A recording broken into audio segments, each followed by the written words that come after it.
Moin, Ladies and Gentlemen. Ich darf euch wieder recht herzlich zu einem kleinen Video begrüßen und wir schauen uns heute einmal im Detail das brandneue VfC Umarex HK MG4 an.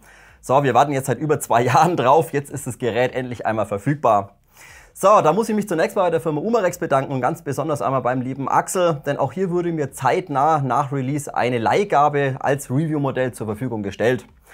So Leute, HK MG4. Im Regelfall wisst ihr es, dass ich in letzter Zeit immer ein bisschen darauf achte, dass ich gewisse Punkte in einem Review ein bisschen komprimiere, ein bisschen kompakter halte, damit wir nicht jedes Mal so ellenlang kommen. Das wird mir heute leider nicht gelingen. Denn ich habe bereits die technischen Aufnahmen habe ich bereits alle fertig, die Internals, die Demontage, die Konstruktion, die Erklärung, wie dieses neue Feeding-System alles einmal funktioniert. Und allein da bin ich schon bei über einer Stunde Filmmaterial. Bedeutet, das Review wird wahrscheinlich wieder einmal 2 Stunden gehen. Dafür, wie gesagt, leider Entschuldigung, kompakter habe ich es nicht hinbekommen. So, ich werde euch aber alles wieder im Detail erklären und ihr wisst Bescheid, wem das Ganze nicht interessiert, Kapitel unten in der Videobeschreibung, einfach nur das anschauen, was euch letztendlich interessiert. Dennoch werden wir dieses Modell natürlich wieder Step für Step komplett einmal durcharbeiten. Also Leute, lehnt euch zurück, macht euch vielleicht ein Bierchen auf und los geht's.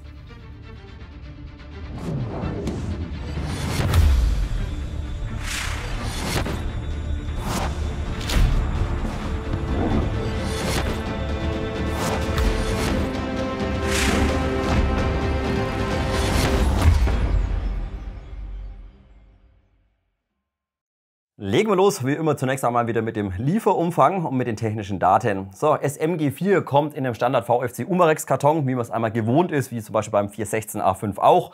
Bedeutet alles innen drin einmal ausgekleidet mit Wellpappe, damit das Teil für den Transport einmal gesichert ist. Also auch wenn der Postbote mal ein bisschen rabiater ist, an dem Modell selbst passiert nichts. Im inneren Bereich des Kartons finden wir dann zunächst mal ein Adapterkabel von DIN-Stecker bis einen 10-Stecker einmal auf Mini-Tamiya. Bedeutet, das MG4 hat standardmäßig einen DIN-Stecker und wenn ihr jetzt schon Akkus zu Hause habt mit Mini-Tamiya, könnt ihr einfach weiterverwenden, klemmt einfach den Adapter mit drauf. So, Papierkram, bisschen für die Wartung, könnt ihr mal durchschauen, ist in Ordnung. Und dann eine sehr gute und übersichtliche Gebrauchs- und Sicherheitsanweisung. Hier alles Relevante, auch für Einsteiger, wunderschön, einmal auf sehr vielen Seiten drin erklärt. Kann man überhaupt nicht schimpfen. Und was ich wieder sehr positiv ansprechen möchte und was ich sehr gut finde, auch auf den hintersten Seiten, einmal Teileliste, Part Numbers, sehr, sehr gut und sogar mehrere Explosionszeichnungen finde ich auch sehr gut. Hat mir gerade bei der ersten Demontage doch ein kleines bisschen weitergeholfen. Hier kann man nur ansprechen, die Gebrauchsanweisungen, gerade die Explosionszeichnungen können ein bisschen größer sein. Bedeutet vielleicht vom Format her ein kleines bisschen größer, damit man einfach die Teile in der Explosionszeichnung ein bisschen schöner erkennen kann. Das aber wie gesagt nur in Bezug auf die Explosionszeichnung, wenn man sie irgendwann mal braucht. So, und dann habt ihr eben nochmal dieses fette Boxmagazin ebenfalls enthalten und hier wird die maximale Kapazität mit 4000 Schuss angegeben. Dieses splittet sich aber meiner Meinung nach auf. Das sprechen wir später im Detail durch. Bedeutet, ihr bekommt jetzt hier keine 4000 Mumpeln in das Boxmagazin rein, sondern ihr bekommt hier halt von mir aus 3500 und in die Waffe selbst nochmal 500 rein. Wie gesagt, sprechen wir später im Detail durch. Von der technischen Seite brauchen wir nichts großartig ansprechen. Was ihr aber vielleicht schon seht, dieses Modell hat standardmäßig bereits ein MOSFET und eine Akkuüberwachung mit an Bord. Bedeutet, ihr könnt problemlos 11,1 Volt nutzen und sogar die Akkuüberwachung für 11,1 und 7,4 Volt einmal ausgelegt. Finde ich klasse, ist ebenfalls mit an Bord. Was das Modell natürlich nicht braucht, ist irgendwie Aktivbremse oder Zyklenüberwachung, ist natürlich Quatsch. Denn das MG4 schießt natürlich nur Full Auto und natürlich in Deutschland nur maximal 0,5 Joule. Also das von der technischen Seite schon mal sehr, sehr gut. Und was ihr jetzt auch schon seht drüben in der Tabelle, gerade einmal 4213 Gramm, bedeutet das MG4 besteht eigentlich hauptsächlich komplett einmal aus Aluminium und Kunststoff. Also ihr findet hier so gut wie keine Stahlteile einmal dran vor. Hat gewisse Vorteile, natürlich vom Spielerischen her, das Modell ist sehr, sehr leicht, ihr kommt klar, ihr könnt mit dem Modell mehr agieren.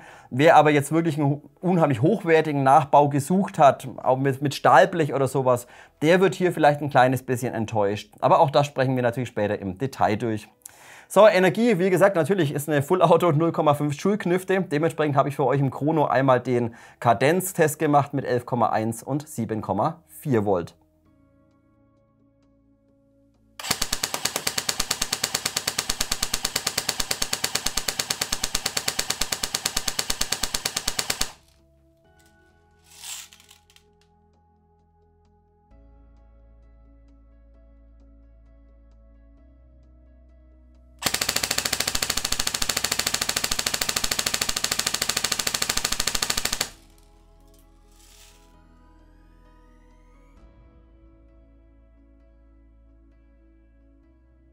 Somit haken wir einmal den Chrono- und Kadenztest ab. Lasst uns noch mal ganz kurz drüber sprechen. Was ihr vielleicht gerade gesehen habt, die Kadenz ist selbst mit dem 11.1er im Vergleich zu anderen 05ern LMGs oder AEGs doch ein kleines bisschen geringer. Bedeutet, bei den anderen Kniften oder anderen LMGs habt ihr teilweise 18 Schuss, vielleicht sogar mal 20 Schuss pro Sekunde mit dem 11.1er.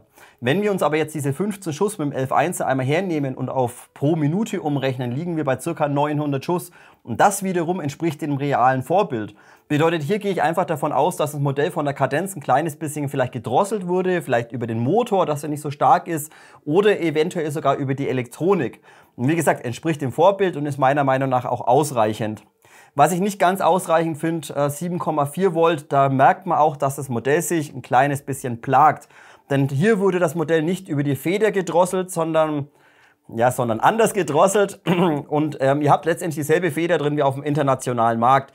Dementsprechend würde ich euch definitiv einmal 11,1 Volt empfehlen. Energieabgabe ist in Ordnung, schön konstant das Ganze, können wir nicht schimpfen. So, und jetzt lasst uns noch über das Thema Hop-Up und effektive Reichweite sprechen. Das ist halt bei einer 05er beim LMG immer so ein Punkt in Deutschland. Gesetzeslage, können wir uns drüber aufregen, lassen wir mal bleiben. Inwieweit das Modell auf dem Feld wirklich Sinn ergibt und einsetzbar ist, das müsst ihr entscheiden. Aber ihr müsst halt immer davon ausgehen, ja, ihr bekommt viele Kugeln raus, ihr könnt viel rausrotzen, aber die effektive Reichweite mit 0,2 Gramm BBs liegt gerade mal bei 40 bis maximal 45 Meter, wenn ihr ein kleines bisschen Überhop einstellt. So, und wenn ihr jetzt mal eine SAEG hernimmt, die auf 60 Meter, sag ich mal, super trifft, dann seid ihr halt hier schon mal im Nachteil. Also hier müsst ihr vorher abwägen, wo wollt ihr das Modell einsetzen, auf welchem Feld, welche Distanzen müsst ihr zurücklegen mit den BBs, ob es für euch Sinn macht oder eben keinen Sinn macht. Wie gesagt, hier 0,5 Joule LMG, Deutschland halt ein kleines bisschen schade. Sollte man mal ändern auf 1 Joule, dann könnte man es brauchen. So, hier noch kurz zum Thema Hop-Up, was ich sehr gut finde, das schauen wir uns natürlich auch abschließend beim Laufen Hop-Up-System an. Das Bucking, was VFC hier reinbaut, ist genau perfekt eigentlich für 0,5 Joule mit maximal 0,25 Gramm BBs einmal ausgelegt. Bedeutet, es funktioniert tadellos, es ist schön weich der Gummi, das funktioniert. Wenn ihr aber jetzt Österreicher, Schweizer seid und mehr Energie einmal habt und mehr Kugelgewicht verwenden möchtet, dann ist das Bucking, was hier drin verbaut ist, zu weich, beziehungsweise ich bin mir nicht sicher, ob die internationale Version gegebenenfalls ein etwas härteres Bucking drin hat. Ist das der Fall, könnt ihr problemlos drin lassen. Wenn ihr aber jetzt Österreicher, Schweizer seid und merkt, oh, meine 0,25 oder vielleicht 0,28 funktionieren nicht gut vom Hop, dann müsst ihr einmal das Bucking tauschen. Und wie gesagt, ich habe halt nur die 0,5er auf dem Tisch. So, dann lasst uns einmal das Allgemeine kurz durchquatschen. Gut, fangen wir mal vorne an. Rohr, wie gesagt, komplett alles aus Aluminium. Das sprechen wir später bei der Verarbeitung beim Material durch. Das Rohr sitzt hervorragend sauber drin, können wir nicht schimpfen. Zieht sich komplett bis hinten einteilig einmal durch in die Aufnahme.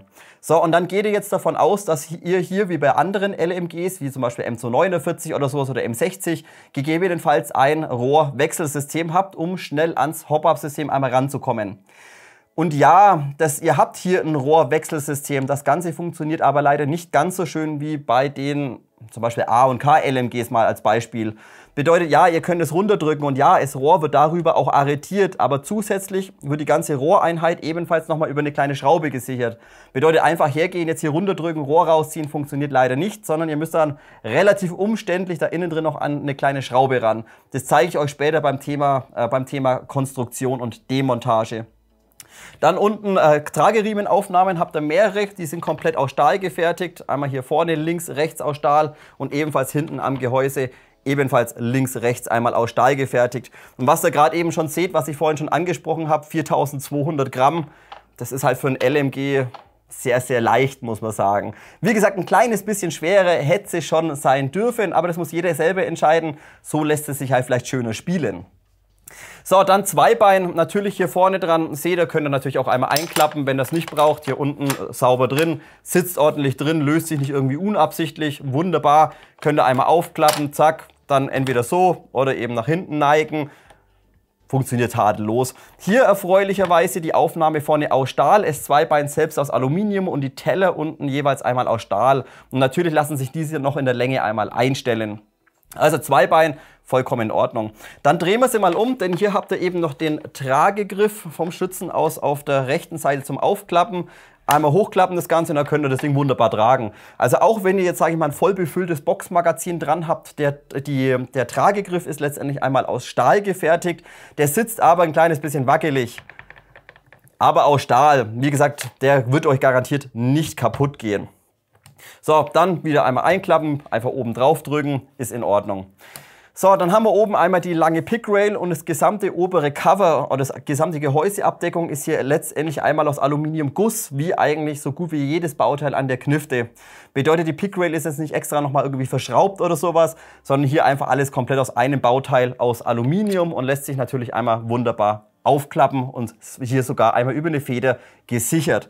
Bedeutet auch, wenn ihr da irgendwie Kugeln reinschüttet, das klappt nicht die ganze Zeit zu, das ist auch vollkommen in Ordnung. Wenn wir es jetzt schon offen haben, hier innen drin, das zeige ich euch später aber noch mal kurz im Detail, innen drin ist die Hop-Up-Kammer im Rotary TDC-System und lässt sich wunderbar einmal einstellen. Wie gesagt, sprechen wir später im Detail durch. Was ihr jetzt im aufgeklappten Zustand vielleicht ebenfalls gleich mal sehen könnt, wenn ihr das seht, ihr habt hier innen drin so eine kleine Fake-Patrone, 556 natürlich, einmal hier und ebenfalls so eine kleine Lasche. Bedeutet, es ist euch bei dem Modell möglich, hier zum Beispiel so einen Fake-Patronengurt einmal dran zu hängen. Und dann seid ihr auch nicht darauf angewiesen, das ist eben die Besonderheit, ihr seid nicht darauf angewiesen, das große Boxmagazin einmal zu verwenden. Denn das MG4 hat ebenfalls ein innenliegendes Magazin, welches ihr ja ohne das Boxmag einmal nutzen könnt. Bedeutet einfach ein Patronengurt dran und fertig.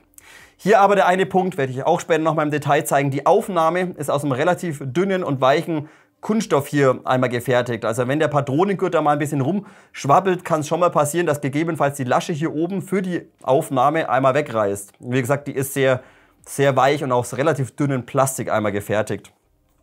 So, dann klappen wir das Ganze mal zu. Inneres Gehäuse sprechen wir dann gleich einmal, oder inneres Magazin sprechen wir dann gleich mal im Detail durch. Dann haben wir hier seitlich noch einmal den Spannhebel, wie beim Original einmal hochklappbar, runterklappen, aufziehen und dann seht ihr, dass unten auch ebenfalls die Klappe aufgeht. Hier könnt ihr nichts großartig machen. Ja, sie geht auf, aber letztendlich habt ihr hier unten drin nur einmal die Stromverbindung letztendlich zu eurem Boxenmagazin. Bedeutet auch, dass der vom Feeding her, dass das Boxmagazin nicht über einen separaten Akku einmal betrieben wird, sondern das Boxmagazin, der Motor da drin, läuft über euren Hauptakku, was hinten einmal im Schaft reinkommt. Das finde ich klasse und wie gesagt, wenn ihr das später mal demontieren wollt oder so, könnt ihr einfach hier unten einmal das Ganze rausziehen oder Stromverbindung einmal trennen. Kommt da wunderbar über die Klappe einmal ran. So, wie gesagt, Spannhebel auch einmal mit Funktion, aber hier der eine Punkt beim Review-Modell, der läuft ein kleines bisschen hakelig. Würde ich nicht die ganze Zeit irgendwie dran rumspielen, denn ihr zerkratzt euch hier umgehend einmal euer Aluminiumgehäuse. Bedeutet, der reibt ein kleines bisschen stark, der könnte ein bisschen, ja, vielleicht ein bisschen leichter gehen. Aber wie gesagt, wer dran rumspielen möchte, okay, bekommt da leichte Kratzer rein. Wer nicht dran rumspielt, bekommt halt keine Kratzer rein, je nachdem, wie man sieht, ne? So, Griffstück unten ist aus Polyamid-Kunststoff gefertigt, sehr, sehr schön, wunderschön nachgebildet und das Ganze natürlich einmal umschaltbar von der Sicherung einmal auf Full Auto oder vollautomatisch. Hier natürlich kein Semi oder sowas möglich, aber das Ganze eben auch ambidex bzw. links und rechts nutzbar und funktioniert tadellos. So, dann haben wir hinten noch einmal den Klappschaft. Da könnt ihr das ganze Modell natürlich ein kleines bisschen kompakter machen, gerade eben für den Transport. Ihr braucht also keinen ellenlangen Waffenkoffer oder sowas. Einfach einklappen. Der Schaft wird auch auf der Seite am Gehäuse wunderschön und sauber fest arretiert. Müssen wir mit relativ viel Schmackes, einmal wieder lösen, hinten arretieren lassen und dann sitzt das Ding wunderbar einmal dran. Auch der gesamte Klappschaft ist hier einmal aus einem sehr hochwertigen Polyamid-Kunststoff einmal gefertigt. Hinten einmal an der Schaftkappe, habt dann hinten einmal noch die Auflage für die Schulter, könnt ihr auch hochklappen, Stahlbügel einmal, wenn das braucht. Und die Schaftkappe natürlich später abnehmbar einmal zum Akku einlegen. So, das soll so die grobe Übersicht einmal gewesen sein. Alles Weitere sprechen wir dann natürlich nochmal im Detail durch. So, dann würde ich sagen, wir machen jetzt erstmal weiter beim sehr wichtigen Punkt, was mir auch ein bisschen am Herz liegt. Das ist einmal das Feeding-System von diesem MG4. Wie gerade schon angesprochen, hat VFC bei diesem MG4 ein relativ innovatives Feeding-System einmal konstruiert. Sieht man so zum allerersten Mal. So, und hier wurde ich aber gleichzeitig auch leider ein kleines bisschen enttäuscht. So, zunächst mal der eine Punkt. Auf der IWA wurde immer dieses Feeding-System einmal beworben, dass eben das MG4 auch ein innenliegendes Magazin hat. Bedeutet, wie gerade schon angesprochen, ihr könnt euch einfach hier ein Patronengurt einmal dranhängen, müsst eben nicht dieses fette, schwere Boxmagazin rumschleppen, sondern in der Waffe selbst bekommt ihr 900 Kugeln einmal rein, ohne das Boxmagazin einmal zu verwenden. Und es hört sich jetzt erstmal geil an und war ich sehr gehypt im Vorfeld, denn das fette Boxmagazin, das stört halt teilweise. Finde ich, wie gesagt, geil, aber die Umsetzung wurde ich jetzt, wie gesagt, ein kleines bisschen enttäuscht, denn ich möchte euch kurz erklären, warum. Wenn ihr jetzt die Klappe mal aufmacht, seht ihr eben hier oben einmal so eine Plastikabdeckung, so ein bisschen so eine transparente und hier hinten eine Luke. Bedeutet, ihr schiebt jetzt erstmal über diesen kleinen Plastikschieber, macht ihr erstmal die Luke hinten auf, arretiert das und könnt dann einmal eure BBs hier oben einmal reinkippen. So, und dann teilen sich diese BBs aber auf. Bedeutet, ihr bekommt hier oben 400 Schuss ins obere Gehäuse rein und hier unten unterm Rohr habt ihr innen drin nochmal ein innenliegendes Magazin, wo ebenfalls nochmal 500 BBs einmal reinpassen. So, bedeutet 900 Schuss nur in der Waffe selbst, finde ich hervorragend und auch meiner Meinung nach ausreichend und vor allem halt auch schnell zum Nachladen. Einfach aufklappen, hier hinten einfach wieder einmal Kugeln reinkippen und gut ist. Jetzt aber der Punkt, was mich unheimlich stört und warum ich hier ein bisschen enttäuscht wurde. Ja, ihr bekommt hier oben 400 Mumpeln rein. So, die werden aber jetzt nicht irgendwie über eine Feder Richtung Hop-Up-Kammer bewegt oder sowas, sondern die liegen letztendlich nur in der gesamten Waffe und in dem gesamten Gehäuse drin. Bedeutet, die rollen euch die ganze Zeit einfach rum.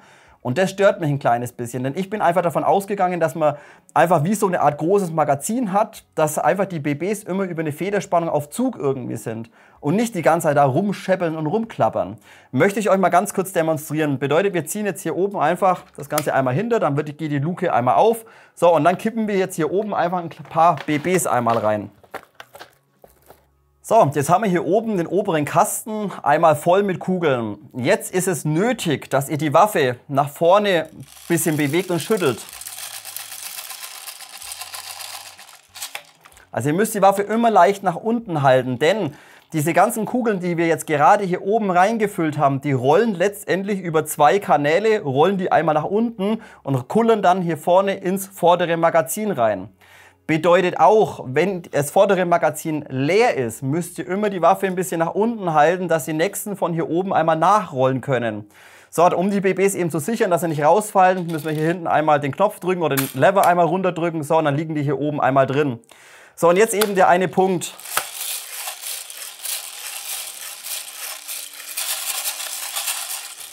Das hört sich an, als hätte ich 20 High-Cap-Magazine am Plattenträger. Also sorry, das finde ich leider nicht so gut. Wie gesagt, hier vorne innen drin scheppern sie rum wie so eine Babyrassel. Da oben klappern sie rum wie so eine Babyrassel. Und das ist leider auch eben mit dem Boxmagazin, wenn ihr das verwendet, ist es ebenfalls der Fall. Bedeutet, die Kugeln werden in der Waffe selbst nicht irgendwie geführt oder sowas. Bedeutet, die liegen einfach nur lose drin und werden dann über eine Art Schneckensystem Richtung Hop-Up-Kammer transportiert. Das zeige ich euch später bei der Demontage mal im Detail, wie das Ganze innen drin einmal vonstatten geht. Wie gesagt, hier ein kleines bisschen leider enttäuscht gewesen, denn ich bin davon ausgegangen, dass die halt wirklich irgendwie da sauber drin sind und wir eben nicht dieses Klappern und Rasseln haben, wie wir es eben von dem großen Boxmagazin einmal gewohnt sind. Also hier ein kleines bisschen schade, wie gesagt, ist vielleicht ein bisschen persönlich, aber ich finde es, holt mich nicht unbedingt einmal ab. So, und dann, wie gesagt, da bekommt er maximal 900 Schuss rein. Jetzt gibt es natürlich noch die Möglichkeit, dieses fette Boxmagazin zu verwenden. Und dann teilt sich das Ganze eben auf von der Kapazität. Wenn ihr dieses verwendet, dürft ihr hier oben den oberen Kasten nicht befüllen.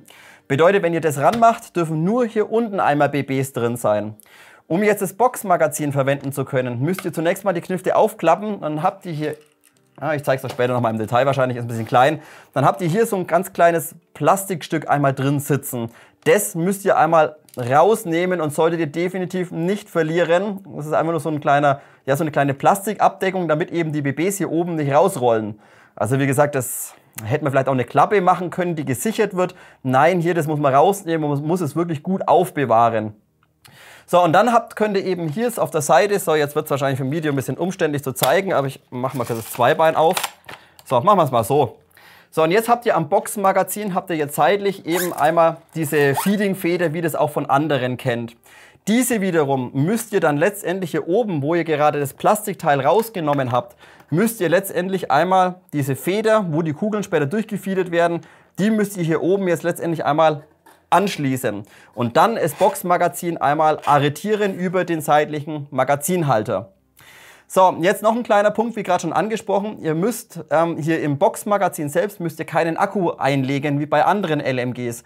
Bedeutet, ihr seht es vielleicht hier seitlich dran, habt ihr zwei Kontaktflächen, die sind einmal gefedert und sobald ihr das Boxmagazin einmal arretiert, habt ihr ebenfalls hier eben Plus und Minus. Bedeutet, der Strom vom Akku wird einmal an den Motor hier innen drin weitergegeben. Also einfach hier seitlich jetzt schauen, dass es schön sauber und fest einmal arretiert. Komplett vollständig mit bis es klickt quasi runterdrücken und dann ist eben das Boxmagazin einmal eingelegt und dann könnt ihr eben das nutzen. Bedeutet auch eben zwei weitere Feeding-Motoren, die eben direkt über den Hauptakku einmal betrieben werden.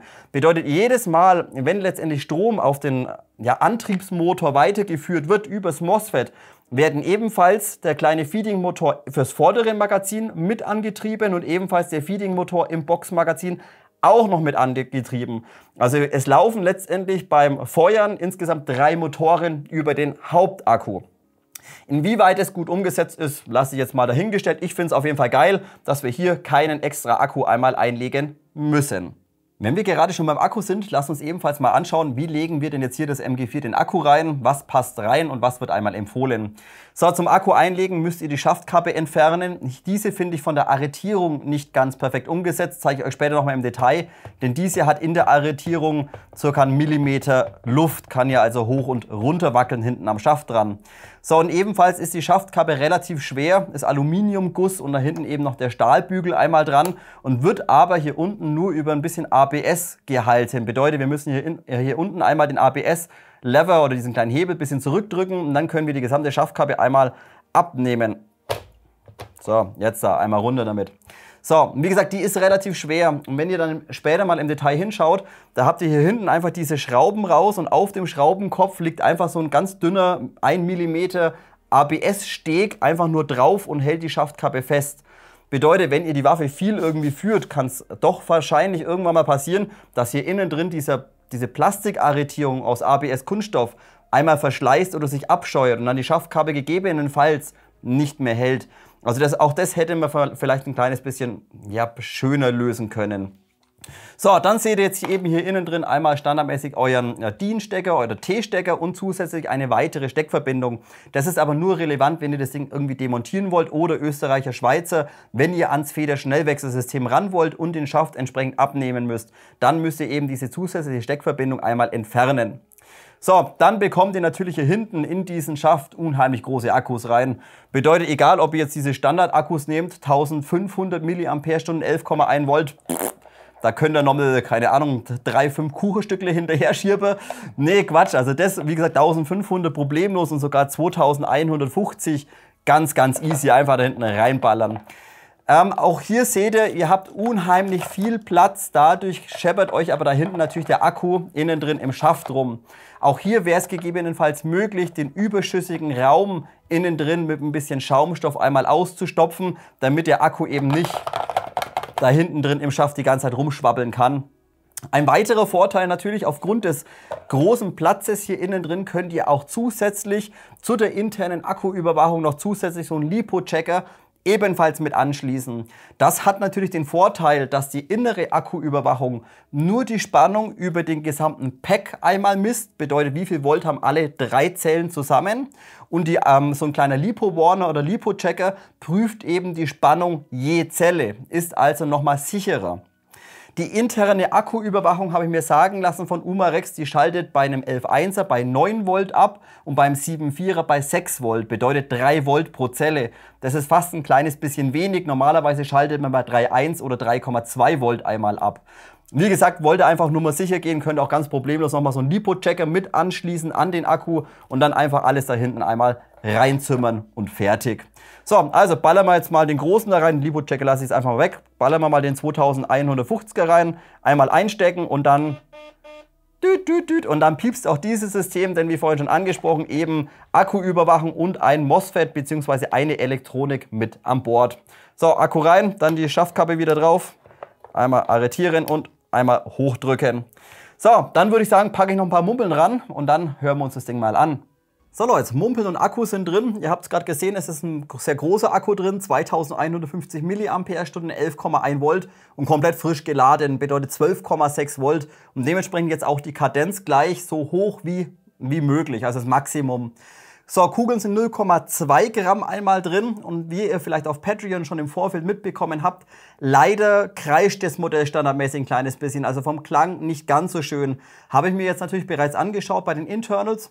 Die Schimmung von VFC ist zwar in Ordnung, aber die Motoreinstellung, bedeutet Pinion zum Bevel, ist leider relativ daneben. Bedeutet, da ist kein Spiel mehr dazwischen, sondern das Pinion Gear quetscht letztendlich oder drückt sehr, sehr stark aufs Bevel Gear. Und auch verwendet VFC hier nicht mal ansatzweise einen Tropfen Fett auf den Gears. Bedeutet, wenn euch das Kreischen auf den Zeiger geht, Motor, Bevel Gear gescheit einstellen und eben die Gears ein kleines bisschen schmieren. So, jetzt hören wir uns das Ding mal an, bevor wir weiter quatschen. Wie gesagt, 0,2 Gramm und ihr seht, ich habe eine Schutzbrille ausnahmsweise mal auf, denn 0,5 Joule, die bleiben nicht immer unbedingt im Karton stecken. Bedeutet, es kann sein, dass es hier gleich eine riesengroße Sauerei einmal gibt. Also, schauen wir mal.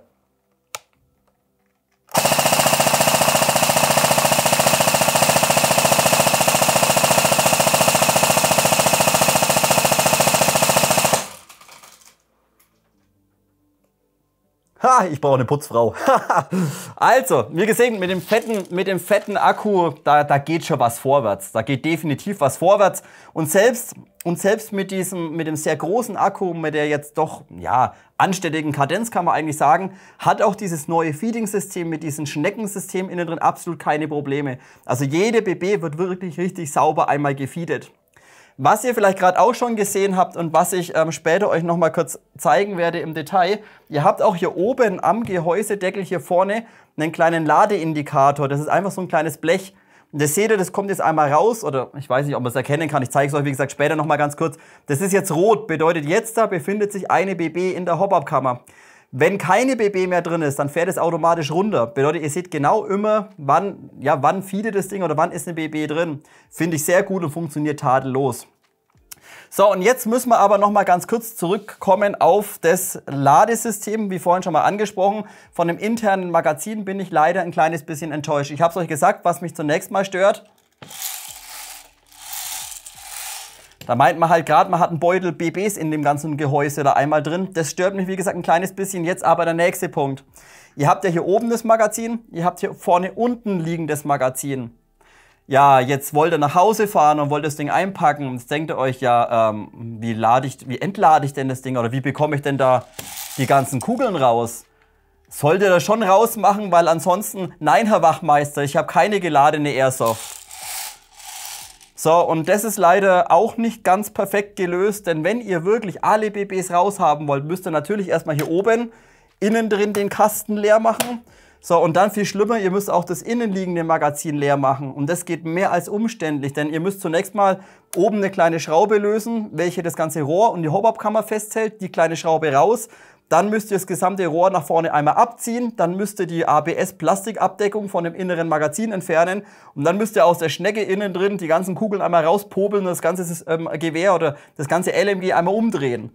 Die Kugeln bekommt ihr nie wieder einmal sauber in euren Beutel rein. Also das ist vom Entladen her leider auch nicht sonderlich benutzerfreundlich oder meiner Meinung nach nicht schön umgesetzt. Wie gesagt, ich habe mir einfach von diesem internen Feeding-System kleines bisschen mehr einmal erwartet. So, Thema Federschnellwechselsystem kann ich heute leider nicht darauf eingehen, denn wie gesagt, ja, wir sind in Deutschland, das Ding dürfte maximal 0,5 Joule haben, dementsprechend zeige ich euch das heute nicht. Österreicher, Schweizer oder wenn ihr eben nach Österreich fahrt oder Tschechei oder wo auch immer, ist es euch natürlich auch möglich. Nein, ist es euch nicht. Nein, ist es euch nicht. Also bei der deutschen Version 0,5 Joule, selbst wenn ihr eine andere Feder reinpasst, nicht ganz optimal. Österreicher, Schweizer kommen hier aber sehr schnell an das Federschnellwechselsystem von hinten einmal ran. Ihr müsst aber, oder ihr braucht einen sehr, sehr großen Schlitzschraubendreher, denn der Spring Guide oder die Gearbox sitzt sehr, sehr tief einmal im Receiver drin. Wie gesagt, großer, fetter Schlitzschraubendreher kommt er hier sehr schnell ran. In Deutschland, selbst wenn ihr eine stärkere Feder reinmacht, die Drosselung ist hier nicht über die Feder einmal umgesetzt. Und dann lasst uns heute auch wieder ganz kurz über das Thema Magazin, Kompatibilität nicht, aber über das Thema Magazin und auch Befüllen nochmal ganz kurz sprechen.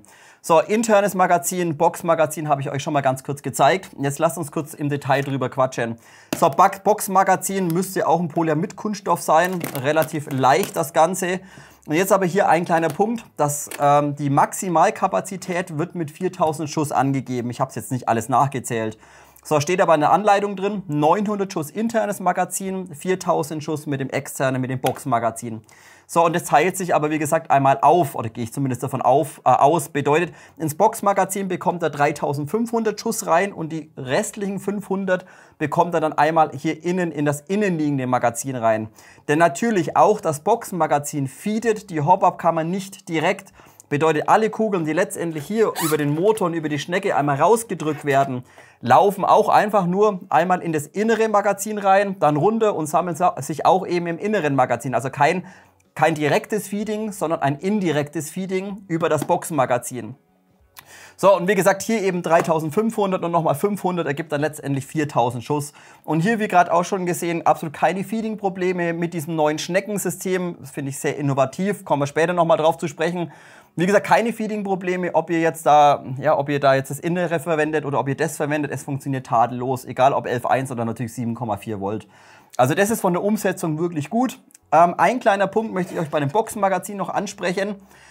Das finde ich nicht ganz perfekt umgesetzt, denn VFC möchte, dass ihr das Magazin über die seitliche Klappe beladet oder befüllt. Bedeutet, ihr habt da so einen ganz dünnen Hebel, dann klappt ihr das einmal hier raus. Das nervt ein bisschen. So, ich hoffe, das könnt ihr ein bisschen sehen. Es ist einfach so eine kleine Klappe. So, und darüber sollt ihr dann das Magazin befüllen. Und das ist halt mega umständlich, ne? Also viel einfacher ist es natürlich, das gesamte Boxenmagazin zu öffnen, aber das geht brutal schwer. Bedeutet, zunächst mal müsst ihr aufpassen, diese Klappe, worüber ihr das regulär eigentlich befüllen sollt, die hängt hier oben mit einer kleinen Schraube am Deckel mit dran. Bedeutet, ihr müsst beim Öffnen ein bisschen aufpassen, dass ihr halt das seitliche Ding da nicht abreißt. Aber es ist möglich. Wie gesagt, wenn ihr einfach vorgehen wollt, braucht ihr halt ein bisschen Schmackes und dann klipst ihr den gesamten Deckel einfach mit sehr viel Schmackes einmal runter. Und wie gesagt, das hätte VFC gerne etwas leichter oder schöner konstruieren können, damit es einfach ein bisschen schneller oder leichter zum Öffnen geht. So, wie gesagt, hier einmal das interne Magazin und da müsst ihr halt aufpassen. Wie gesagt, da hängt diese Klappe da, die nicht mal irgendwie arretiert, sondern hier rumschwingen kann, die hängt eben am Deckel mit dran. Die braucht ihr auch, ansonsten habt ihr halt da seitlich eine riesengroße Öffnung, wo die ganzen Kugeln einmal rauspopeln. Auch wenn ihr dann den Beutel quasi nehmt und alles einmal reinkippt in das Magazin, auch dann beim Aufsetzen wieder darauf achten, dass ihr hier mit dieser Klappe hier seitlich schön einmal sauber arretiert und dass der Durchlauf letztendlich von der Feder hier einmal frei wird. So, und dann klippst du das mit sehr viel Schmackes einfach wieder einmal drauf. Wie gesagt, in der Anleitung steht, ihr sollt es über die Klappe machen, finde ich mehr als umständlich. Da hätte man den ganzen Deckel noch ein bisschen leichtgängiger machen können oder irgendwie über ein Scharnier oder irgendwas. Hier sehr viel Kraft einmal nötig zum Öffnen. So, und natürlich auch dieses Boxenmagazin unterscheidet sich im Vergleich zu herkömmlichen. Bedeutet, man hat hier nicht dieses Zahnradsystem drin über einen Motor, wie das von A&K zum Beispiel kennt, sondern auch dieses Magazin hat dasselbe Feeding-System wie das interne. Und das Ganze läuft über einen kleinen Minimotor mit dem Getriebe und über eine Schnecke. So, und wie das Ganze einmal aufgebaut ist im Detail, das schauen wir uns heute ebenfalls einmal an. Schauen wir uns also ebenfalls einmal das Boxenmagazin von der technischen Seite noch etwas genauer an. Wie gesagt, gerade 4000 Schuss bringt er insgesamt rein und ist meiner Meinung nach oder meiner Ansicht nach auch eher für etwas leichtere BBs einmal konstruiert. Also 0,2, 0,25, vielleicht noch 0,28. Wie komme ich drauf? Schauen wir uns gleich von der technischen Seite einmal an. Aber ebenfalls, falls ihr schon das Video gesehen habt vom Airsoft Alphons zum Beispiel, der hat das Ganze mit 0,32 Gramm betreiben wollen und dem sein Magazin ist umgehend einmal bereits kaputt gegangen oder ist bereits defekt. Also der nutzt wirklich nur noch das interne Magazin. Rein vom Aufbau her und von der technischen Seite sind aber die Magazine jeweils identisch. Also auch das innere Magazin in der Waffe ist vom Feeding her oder wie das Ganze konstruiert ist, identisch zu den Boxmagazinen.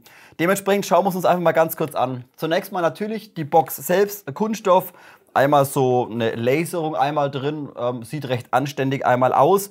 Und ihr nutzt letztendlich nur den oberen Bereich des Volumens. Bedeutet, wenn ihr hier, ich weiß, ich bekomme relativ schwer Licht rein, aber wenn ihr hier vielleicht mal reinschaut, vielleicht könnt ihr es ein bisschen erkennen. Ihr habt quasi eine Trennwand drin, circa ab der Hälfte, also quasi von hier so leicht schräg im Winkel nach unten gehend.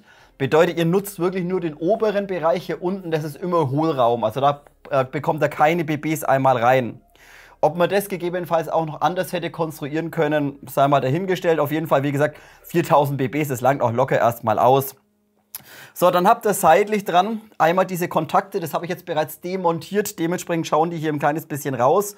Bedeutet hier einmal Plus, auf der anderen Seite einmal Minus und da seht ihr, das Ganze ist gefedert. Bedeutet, im zusammengebauten Zustand liegen die hier bündig einmal drin, werden von innen mit einem kleinen E-Clip quasi gehalten und wenn ihr das Magazin quasi einlegt, können die hier über die Feder ein kleines bisschen nach innen gedrückt werden. Wenn dann das Magazin vollständig einmal eingelegt ist und ihr am Abzug einmal oder auslöst sozusagen oder schießt, dann kommt hier also logischerweise einmal der Strom an und wird im inneren Bereich einmal weitergegeben über die Verkabelung. So, wartet mal, lasst mich das mal noch voll demontieren. Bedeutet, hier seht ihr, hier habt ihr eine kleine Steckverbindung, die habe ich auch bereits einmal gelöst. Denn wir holen jetzt einfach mal den inneren Aufbau von dem Magazin, holen wir jetzt einfach mal komplett einmal raus und schauen uns das Ganze mal im Detail an, wie das funktioniert. So, hier auf die Kabel ein bisschen aufpassen. Na, einmal raus mit dir. So, jetzt da. Jetzt haben wir hier den inneren Aufbau und wie gesagt, das ist so eine leichte Schräge, sitzt so im Magazin quasi drin. Hier oben sitzen einmal die BBs drin.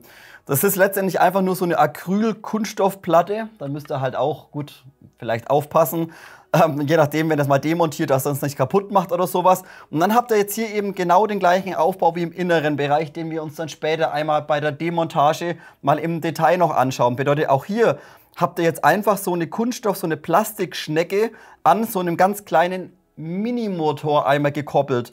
Bedeutet, hier oben drauf lastet das gesamte Gewicht von den BBs, beziehungsweise die ganzen BBs. Dann kommt hier der Strom an, der Motor dreht sich über das Getriebe, dann dreht sich diese Schnecke ganz langsam und feedet quasi hier einmal in die Feder die BBs letztendlich einmal rein. Und da seht ihr auch, die Feder ist letztendlich auch nur mit Heißkleber einmal befestigt hier unten dran. Also da vielleicht auch nicht so arg dran ziehen oder sowas. So, aber hier der Punkt, wie gesagt, sehr kleiner Motor, sehr feines Getriebe, zeige ich euch gleich nochmal im Detail. Die Schnecke dreht sich und fördert die BBs hier einmal unten rein und quasi in den Kanal. So, und jetzt gehe ich einfach davon aus, wenn man jetzt hier 0,2er 30 Gramm BBs reinpacken würde, gerade interessant vielleicht für Österreicher oder Schweizer, dann ist das Gewicht, welches von oben lastet auf die Schnecke, vielleicht ein kleines bisschen zu hoch, damit sich einfach das nicht mehr ordentlich dreht oder sowas. Das könnte ich mir rein von der Theorie einfach vorstellen. Ob das wirklich der Fall war bei dem anderen Video, kann ich euch natürlich nicht bestätigen. Aber wenn wir uns jetzt auch mal das Ganze im Detail mal anschauen, der Motor wird hier hinten übrigens nur über so einen kleinen Pin einmal gesichert, den können wir rausziehen, dann können wir eben auch den Motor und die Schnecke einmal entnehmen.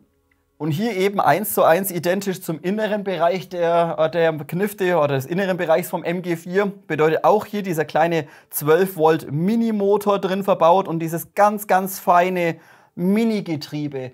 Und wenn ihr mal vergleicht, das ist ein 1,3er Inbus, dann könnt ihr euch mal vorstellen, wie klein diese Zahnräder hier sind. Also es war wie ein Uhrwerk letztendlich aufgebaut. Also hier ein Getriebe, damit sich die Schnecke wirklich sehr langsam einmal dreht und nicht zu schnell dreht. Und dann wird einfach jedes Mal die Kugeln hier einmal an der Schnecke entlang geführt und entsprechend nach oben bewegt über den Winkel, wie das Ganze einmal drin sitzt. Und wie gesagt, auch hier der eine Punkt finde ich gar nicht so verkehrt, ist irgendwie mal was Innovatives, finde ich cool von der Konstruktion her. Wie lang das Ganze aber gut geht mit diesen kleinen Mini-Zahnrädchen da und mit einer Schnecke, das weiß ich jetzt nicht. Also ich kann mir schon auch mal vorstellen, dass wenn irgendwie mal Schmutz drin ist oder wenn einfach die Last zu groß ist von oben, von den BBs, dass eventuell mal dieses Getriebe hier oder der kleine Minimotor gegebenenfalls einmal versagen könnte. Wie sich das Ganze auch verhält, wenn sich das dann verklemmt und der Motor Strom bekommt, ob der dann irgendwie durchbrennt oder so, sowas weiß ich nicht. Aber wie gesagt, hier vom Aufbau finde ich auch wieder, auf der einen Seite ist es cool, mal was Neues, was Innovatives. Ob das wirklich das Gelbe vom Ei ist, das werden wir dann mal in einem Jahr wissen, wenn dann mehrere Spieler mal berichtet haben, ob das Boxenmagazin perfekt funktioniert oder ob es eben gegebenenfalls irgendwann mal Probleme gibt mit dem Feeding von den kleinen Motoren, die hier drin verbaut sind. Weiter geht's mit dem Kapitel Verarbeitungsqualität, Passgenauigkeit und vor allem auch Materialien. So, wir fangen wieder vorne an unserem wunderschönen LMG. Da haben wir einmal die Mündungsbremse und das gesamte Rohr. Und wenn ihr euch die Bauteile jetzt mal anschaut, könnt man gerade meinen, ja, die sind auch Stahl, weil sie eben so einen leichten Graphitton eigentlich haben oder so ganz leicht Anthrazit sind. Muss ich euch aber natürlich enttäuschen, ist einmal komplett aus Aluminium. Sogar einmal die Mündungsbremse vorne ist komplett aus Alu gefertigt und dementsprechend ultra leicht. So, wir können das Ganze einmal abschrauben, habt ihr vorhin schon mal gesehen, ist ein Standard 14 mm Linksgewinde, bedeutet ihr könnt problemlos von mir aus Tracer oder Schalldämpfer Attrappen einmal montieren. Mündungsbremse ist schön nachgebildet und hat sogar hier auf der Seite einmal MG4 einmal eingraviert oder so eingearbeitet ins Material. Wie gesagt, wunderschön, aber halt ultra leicht und letztendlich auch nur aus Alu. Da wenn der einmal irgendwo hängen bleibt an der Hauswand, dann könnt ihr zuschauen, wie der da richtig schöne Macken einmal reinbekommt.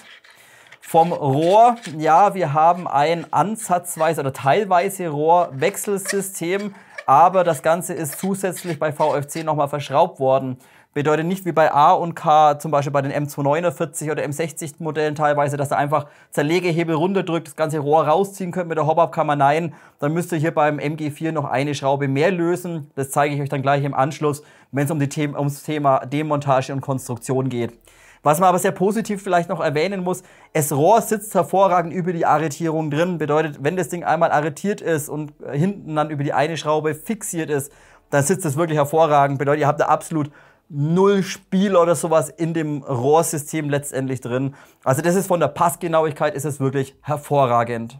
Die vordere Aufnahme ist dann einmal komplett aus Aluminium-Guss gefertigt und darunter sehr erfreulich die Arretierung fürs Zweibein. Hier finden wir Gott sei Dank einmal Stahl vor. Bedeutet, das gesamte Zweibein hängt hier letztendlich einmal am Stahl und nicht am Alu. Also hier eins der wenigen Stahlteile im vorderen Bereich. Hier auch von der Aufnahme und von der Passgenauigkeit wirklich hervorragend, habe ich euch schon gezeigt. Wenn hier das Rohr letztendlich innen drin arretiert, dann sitzt es einfach hier hervorragend. Bedeutet, ihr seht, absolut null Spiel in dem System einmal drin. Dann haben wir oben noch einmal S-Core, natürlich das Ganze zum Aufklappen und auch hier vollständig komplett aus Aluminium gefertigt. Könnt ihr einmal aufklappen, sitzt im aufgeklappten Zustand hervorragend. Bedeutet, es ist auch problemlos möglich, von mir aus nur Chemikorn zu verwenden, wenn ihr den möchtet. Aber das ist einfach sauber umgesetzt und wie gesagt, das wackelt da oben nicht drum, sondern das wird richtig sauber und fest einmal arretiert. Also das passt soweit. So, dann die Pick-Rails vom Schützen aus rechts wie auch links hier vorne. Diese sind wiederum nur aus Aluminium-Druckguss gefertigt, also nicht CNC gefräst und sind dann letztendlich von innen mit dem Aluminiumgehäuse einmal verschraubt. Wie gesagt, hier letztendlich einmal aus Alu.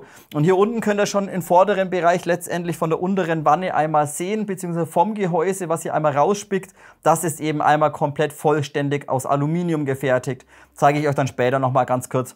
Den vorderen Handschutz, dieser ist komplett aus Polyamid-Kunststoff gefertigt und auch dieser sitzt hervorragend dran. Bedeutet auch hier absolut null Spiel oder sowas einmal drauf und von der Kunststoffqualität wirklich hervorragend.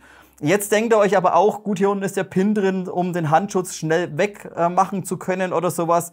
Könnt ihr aber auch vergessen, denn dieser ist letztendlich von innen mit dem Gehäuse nochmal verschraubt. Also der Pin, den könnt ihr zwar rausmachen, bringt euch aber nichts, denn wie gesagt, ihr müsst alles demontieren, um innen an die Schrauben ranzukommen. Und Aufnahme Tragebügel haben wir dann hier vom Schützen aus links wie auch rechts hier oben drauf und diese ebenfalls Gott sei Dank einmal aus Stahl gefertigt. So, jetzt lasst mich mal noch ein bisschen rüberschieben. Beim Tragebügel, da muss ich heute leider im Fazit noch ein kleines bisschen was ansprechen, denn der könnte ein kleines bisschen presser sitzen. Hier seht ihr einmal den Tragebügel. Der Tragebügel ist wiederum mit dem gesamten inneren Block, wo auch die Hop-Up-Kammer einmal dran hängt, dran verschraubt. Also das gesamte Teil innen drin ist letztendlich ein großes Aluminium-Gussteil. So, und da hängt jetzt eben der Tragegriff dran und der Tragegriff selbst ist hier einmal außenrum komplett aus Stahl gefertigt. Also das passt schon mal soweit.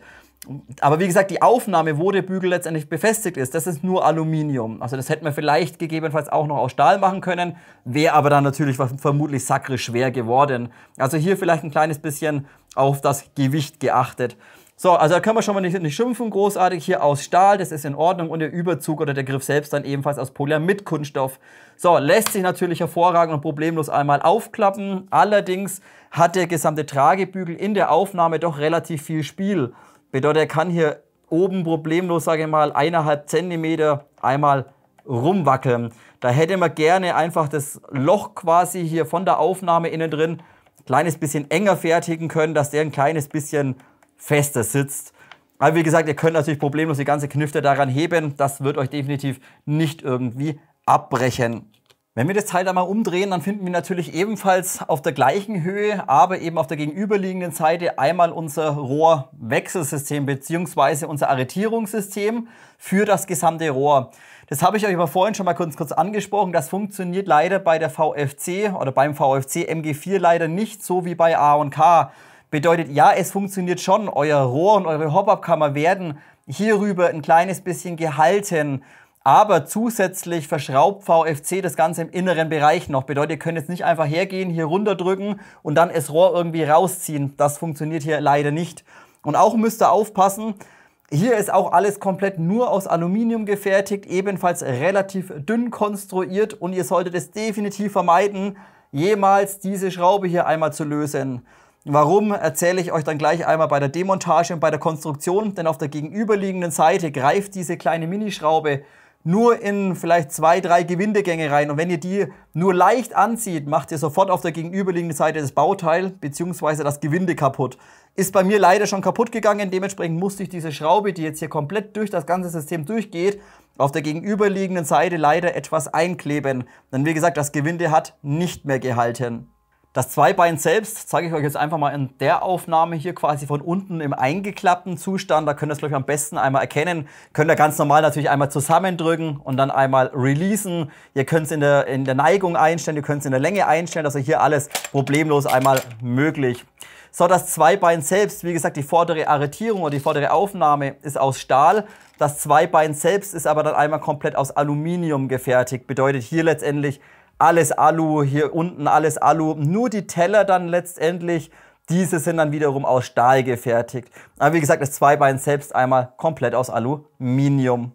Und dann lasst uns mal im Detail über das gesamte Gehäuse sprechen. Bedeutet die gesamte untere Wanne, an welcher letztendlich alle anderen Bauteile einmal befestigt sind. So, hier haben wir einmal ein komplettes Aluminiumprofil, welches einteilig ist. Bedeutet, zieht sich komplett von hier hinten bis vorne einmal durch. Also hier ein sehr, sehr großes Aluminiumprofil mit einer Wandstärke von 1 mm. Wenn ihr die Knifte mal auseinanderbauen solltet, werdet ihr feststellen, dass die gesamte Wanne letztendlich aufgrund des weichen Aluminiums sich sehr schnell verbiegen oder verwinden lässt. Bedeutet, könnt ihr ganz easy mit 2 Fingerchen das gesamte Gehäuse ein bisschen zusammendrücken.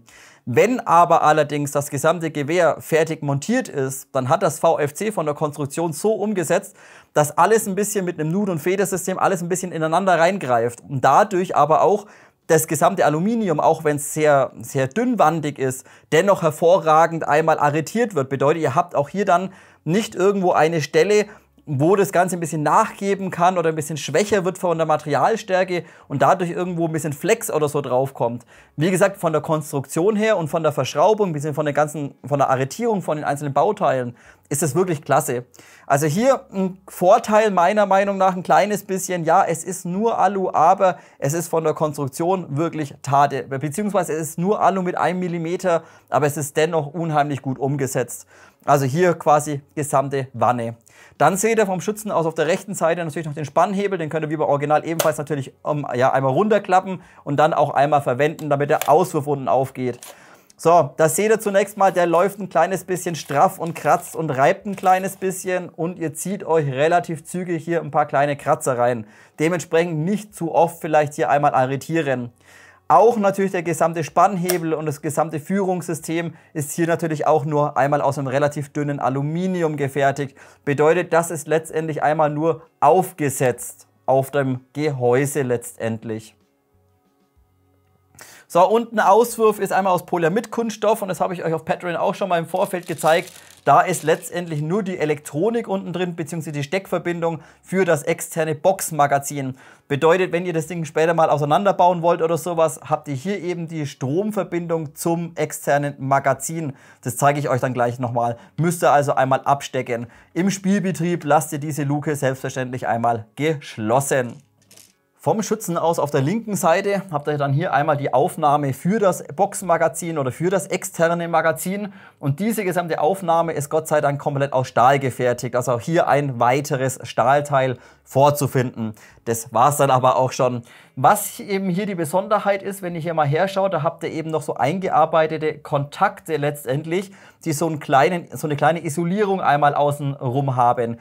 Bedeutet, hier gehen letztendlich diese kleinen Kabel, die ihr gerade unten im Auswurf gesehen habt, diese laufen letztendlich einmal hier hin und sobald ihr das Boxenmagazin einmal arretiert oder befestigt, wird der Kontakt zum Motor einmal hergestellt. Bedeutet, der Strom fließt dann einmal quasi hier durch oder hier ist letztendlich die Verbindung dann später, Stromverbindung zum innenliegenden Motor vom Boxenmagazin.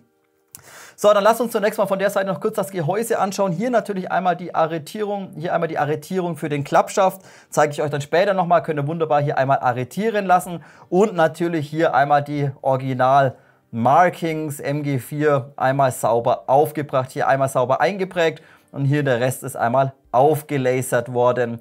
Das sieht einfach wieder schick aus und ist halt einfach ein HK-Lizenzmodell. Da werden sich sehr, sehr viele Liebhaber wieder unheimlich drüber freuen. So, der nächste Punkt. Hier oben die gesamte Abdeckung bzw. die gesamte Gehäuseklappe. Natürlich könnt ihr ganz normal, wie üblich, einmal aufklappen. Habt ihr vorhin schon mal gesehen, da ist dann oben das innenliegende Magazin drin. Habe ich euch auch schon alles gezeigt. Das gesamte Bauteil ist schwerer wie die gesamte Wanne unten. Bedeutet, hier ist einfach deutlich mehr Aluminium einmal drauf, dickwandiger. Aber das Ganze auch nur komplett aus Aluguss. Also das gesamte Bauteil zusammen mit der Pickrail oben drauf ist ein komplettes Aluminium-Gussteil. Und wie gesagt, hier ein kleines bisschen schwerer, wie letztendlich die gesamte Wanne unten auch. Das ist auch ganz witzig, wenn ihr mal die Gearbox ran wollt und ihr nehmt allein nur das Bauteil weg und dieses Zwischengehäuse weg, dann wiegt die Waffe gefühlt nochmal, keine Ahnung, ein halbes Kilo weniger. Also hier oben relativ viel Gewicht einmal drauf. Was ihr vielleicht vorhin schon mal gesehen habt, das zeige ich euch mal jetzt noch ganz kurz hier im Detail. Ihr habt hier oben drauf, warte mal, ich drehe sie euch mal so her. Ihr habt hier oben drauf habt ihr diesen Ladeindikator, seht ihr? Da ist so ein kleiner Schlitz. Und hier innen drin kommt eben der Indikator raus, wenn eine BB im Hop-Up quasi drin ist. Das zeige ich euch mal ganz kurz. Da habt ihr hier innen drin habt ihr so einen kleinen Kunststoffschieber. Und wenn dann die Kugel drin ist, warte mal, ich ziehe euch den. Wir machen es doch einfach mal ganz kurz so. Ich ziehe euch den mal ganz kurz raus, weil der fällt automatisch wieder runter. Und hebt den. Aber kann ich ihn heben? Ich probiere es mal. Ja, so geht's. Schaut, und dann sieht das Ganze so aus, wenn ihr quasi eine Kugel drin habt, dann leuchtet das Ganze quasi in Rot. Und wenn die Hop-Up-Kammer leer ist, dann fährt das Ganze einmal nach innen rein. Also hier so ein richtig schöner Ladeindikator, finde ich klasse. Und das Witzige ist auch, der wird über die Kugel direkt angesteuert. Bedeutet, jedes Mal, wenn die Kugel nachfeedet, zuckt das Ding so ein kleines bisschen. Das sieht ziemlich ulkig aus, wenn ihr dann Full Auto schießt und da zuckt die ganze Zeit dieser Ladeindikator rum. Wie gesagt, sieht relativ lustig aus. Wenn wir dann den Gehäusedeckel einmal aufklappen und von oben in das System reinschauen, dann finden wir zunächst einmal im vorderen Bereich einmal unsere Hop-Up-Kammer bzw. unser Hop-Up-Einstellrädchen. Bedeutet, ihr müsst mit dem Finger hier einmal reingehen und könnt über dieses große Drehrädchen einmal richtig sauber euren Hop einmal einstellen. Und das ist sauber umgesetzt. Bedeutet hier eine richtig gute Hop-Up-Kammer einmal von VFC umgesetzt. Sitzt hervorragend drin, ist sauber arretiert und lässt sich einfach hier über dieses große Rädchen wunderschön einmal einstellen. Jetzt noch einen kleinen weiteren Punkt. Wenn ihr jetzt, wie ich vielleicht angedacht hattet, ihr wollt das Ding irgendwie nur mit dem internen Magazin betreiben und vielleicht mit einem Fake-Patronengurt und ihr macht da euch einen richtigen Patronengurt hin, der natürlich einiges an Gewicht hat, dann könnte es hier bei der Aufnahme eventuell zu Problemen kommen. Denn ihr hier seht, hier liegt zunächst mal eine Dummy Round einmal drin, einmal aus Kunststoff gefertigt und dann ist letztendlich diese Öse hier, das ist eure Halterung einmal für euren Patronengurt. Und wenn ihr da mal herschaut, das ist wirklich sehr dünnes und lappriges Plastik. Und wenn dann da der Patronengurt die ganze Zeit da rumschwabbelt und rummacht, ob da nicht irgendwann mal einfach diese kleine Plastiklasche einfach abreißt, da weiß ich nicht. Also da bin ich nicht so begeistert davon. Da hätten sie auch irgendwie nochmal einen Stahlclip oder sowas befestigen können, damit eben der Patronengurt wirklich sauber gehalten wird. Wie gesagt, ist vielleicht ein bisschen Theorie, aber ich finde einfach, die Aufnahme für einen Gurt ist aus ein bisschen zu weichem Plastikeimer gefertigt. Denn wie gesagt, wenn halt das Ganze immer hin und her, ein bisschen vor, zurück, immer wieder ein bisschen Spannung und Zug drauf kommt, dann wisst ihr natürlich, was mit Kunststoff passiert. Der fängt halt irgendwann mal, wenn er so weich ist, irgendwann mal zum Reißen an. Dann benötigt ihr eben diese Arretierung nochmal neu. Auch die untere Führung oder die Zuführung letztendlich hier im unteren Bereich, was ihr hier sehen könnt, wo quasi bei der Scharfwaffe die Patrone eingezogen wird, auch diese ist einmal komplett aus Kunststoff gefertigt. Also quasi da, wo ich gerade mit dem Finger ein bisschen entlang fahre. Hier einmal komplett aus Plaste. Und natürlich auch das innenliegende Magazin, hier so eine relativ günstige Abdeckung einmal drauf, wo ihr auch im hinteren Bereich eben die Ladeeinheit dann habt, wenn ihr das einmal verwenden wollt. Bedeutet hier, seht ihr einmal hier quasi dieser Schieber, warte mal, ich sehe bloß vor der Kamera gerade nichts, da sind wir daheim. Quasi hier einmal hinterziehen, dann ist die Luke offen, dann müsst ihr die Kugeln reinkippen, müsst die Waffe nach vorne halten, dass die Kugeln einmal nach vorne rollen. Und wenn dann alle beide Magazine, also das obere und das vordere, untere befüllt sind, dann drückt ihr hier hinten oben einmal drauf, damit die Luke hier einmal wieder verschließt und eben die Kugeln hier hinten nicht mehr rausfallen können. Gesamtes Griffstück wird dann richtig schön sauber mit dem Gehäuse einmal arretiert. Ist letztendlich so ein Nut- und Federsystem und im inneren Bereich nochmal über eine Schraube gesichert. Also auch hier im Griffstück selbst absolut kein Spiel und wird auch von der Passgenauigkeit richtig sauber einmal gehalten. Auch das seht ihr später beim Thema Demontage und Konstruktion, dass ihr doch etwas Kraft benötigt, wenn ihr dieses aus dem Nut- und Federsystem einmal entnehmen wollt. Müsst also ein kleines bisschen klopfen. Sitzt also hervorragend. Auch von der Umsetzung wunderschön. Sehr, sehr hochwertiger Polyamid mit Kunststoff. Schön auf der Seite einmal mit der Struktur drauf und hinten wie auch vorne ebenfalls leicht aufgeraut. Also hier von der Haptik und von der Umsetzung wirklich sehr, sehr gut einmal umgesetzt. Dann haben wir natürlich Feuerwahlhebel, ist beim MG4 beidseitig nutzbar, also ambidex, und ihr habt natürlich standardmäßig unten einmal die Sicherung, ganz normale mechanische Sicherung, bedeutet hier fahrt ihr einfach in die Sicherung rein und könnt dann letztendlich einmal auf Full Auto umschalten. Und auch hier läuft der Feuerwahlhebel angenehm straff, muss man sagen, und läuft sehr direkt einmal in die einzelnen Positionen rein. Und auch hier vom Schützen aus auf der rechten Seite für Linksschützen absolut kein Spiel oder keine Verzögerung im Feuerwahlhebel einmal vorhanden. Also das haben sie wirklich sehr, sehr gut umgesetzt. Der Abzug läuft dann letztendlich innen auf so einem handelsüblichen, relativ großen Mikrotaster drauf, wie das auch von A&K LMGs beispielsweise einmal kennt. Und dementsprechend drückt ihr dann letztendlich hier hinten, ganz hinten, hier hört ihr dieses Klicken, hier feuert ihr letztendlich. Bedeutet, ihr merkt, ihr habt schon einen relativ langen Abzugsweg bis zu diesem Mikrotaster.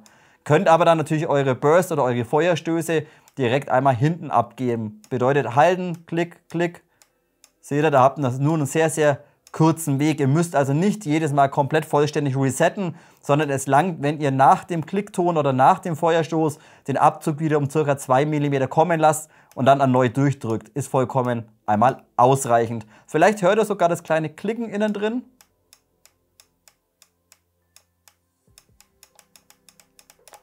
Also hier das Ganze ganz normal über einen Mikrotaster innen drin.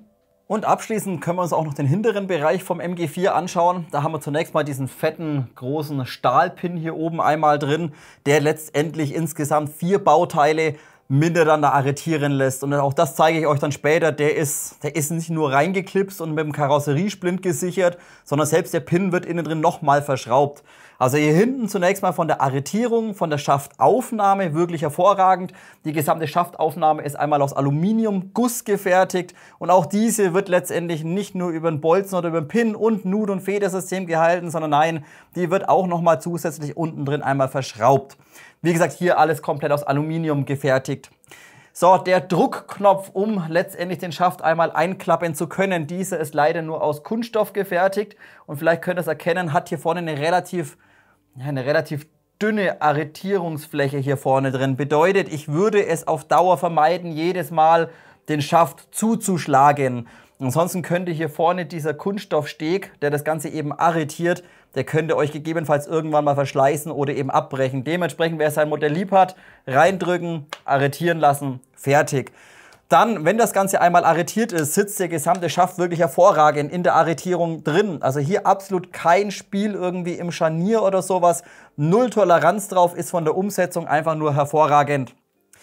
Ebenfalls der gesamte Schaft ist ebenfalls aus Polyamid-Kunststoff gefertigt. Ganz, ganz leicht, ein bisschen fein strukturiert von der Oberfläche her und von der Umsetzung einfach nur tadellos. Also auch hier können wir absolut nichts kritisieren oder nichts schimpfen. Ganz im Gegenteil, den haben sie wirklich klasse einmal umgesetzt. Auch von der Fertigung her ganz leicht, den Naht einfach sichtbar, aber absolut null ausgeprägt oder sowas. Das ist tipptopp. Was jetzt nicht ganz so tipptopp ist, ist leider die Schaftkappe hinten. Die gesamte Schaftkappe ist auch wieder nur aus Aluminiumguss gefertigt und ist dementsprechend relativ schwer und massiv, denn es ist einfach sehr dick vom Material her. Bedeutet aber auch, dass hier hinten auf die Arretierung von der Schaftkappe relativ viel Last einfach drauf kommt. Natürlich, dann habt ihr das Ding vielleicht noch irgendwie im Anschlag drin, vielleicht stellt ihr es ja auch irgendwann mal auf dem Schaft auf dem Boden ab.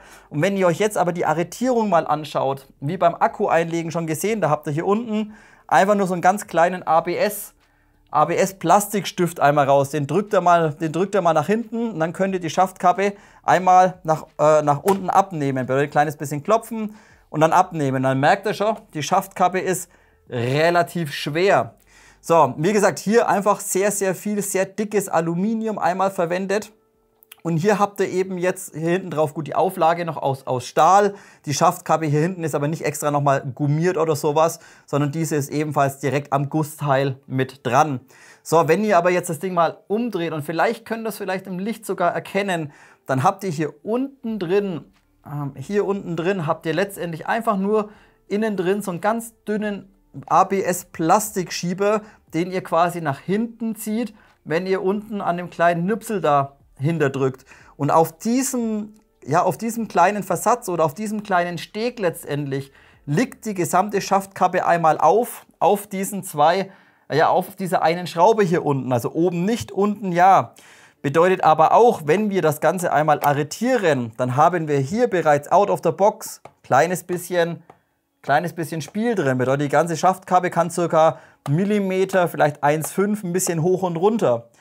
Und wie schon gesagt, wenn jetzt da irgendwie blöd Last drauf kommt, dann lastet einfach die ganze Kraft nur auf diesem ABS-Ding da unten drin.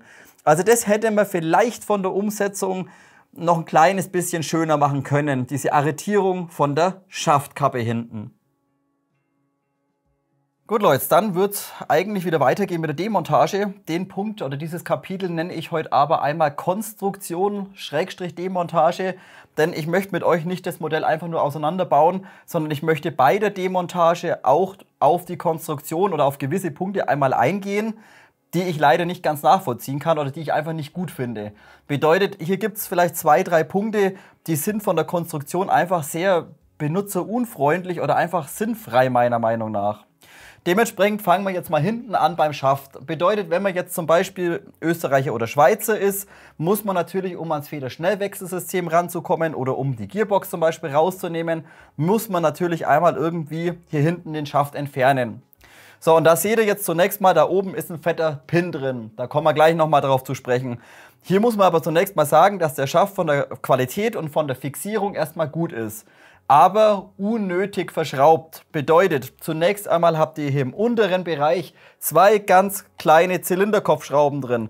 Da braucht ihr einen 2 mm Inbus dafür. So, dann schraubt ihr jetzt erstmal diese 2 kleinen Schrauben da unten raus. So, als nächstes denkt ihr euch, gut, jetzt drehen wir das Ding mal um und lösen diesen großen Pin hier hinten drin. Nein, das machen wir auch nicht, denn auch der Pin ist im inneren Bereich nochmal verschraubt. Bedeutet, hier ist im Pin letztendlich ein Gewinde drin. Bedeutet, wir klappen den Schaft auf und lösen jetzt ebenfalls im hinteren Bereich ebenfalls nochmal die Schraube, die wiederum einmal den Pin hält. So, und erst jetzt ist es uns eben möglich, diesen Pin rauszuklopfen.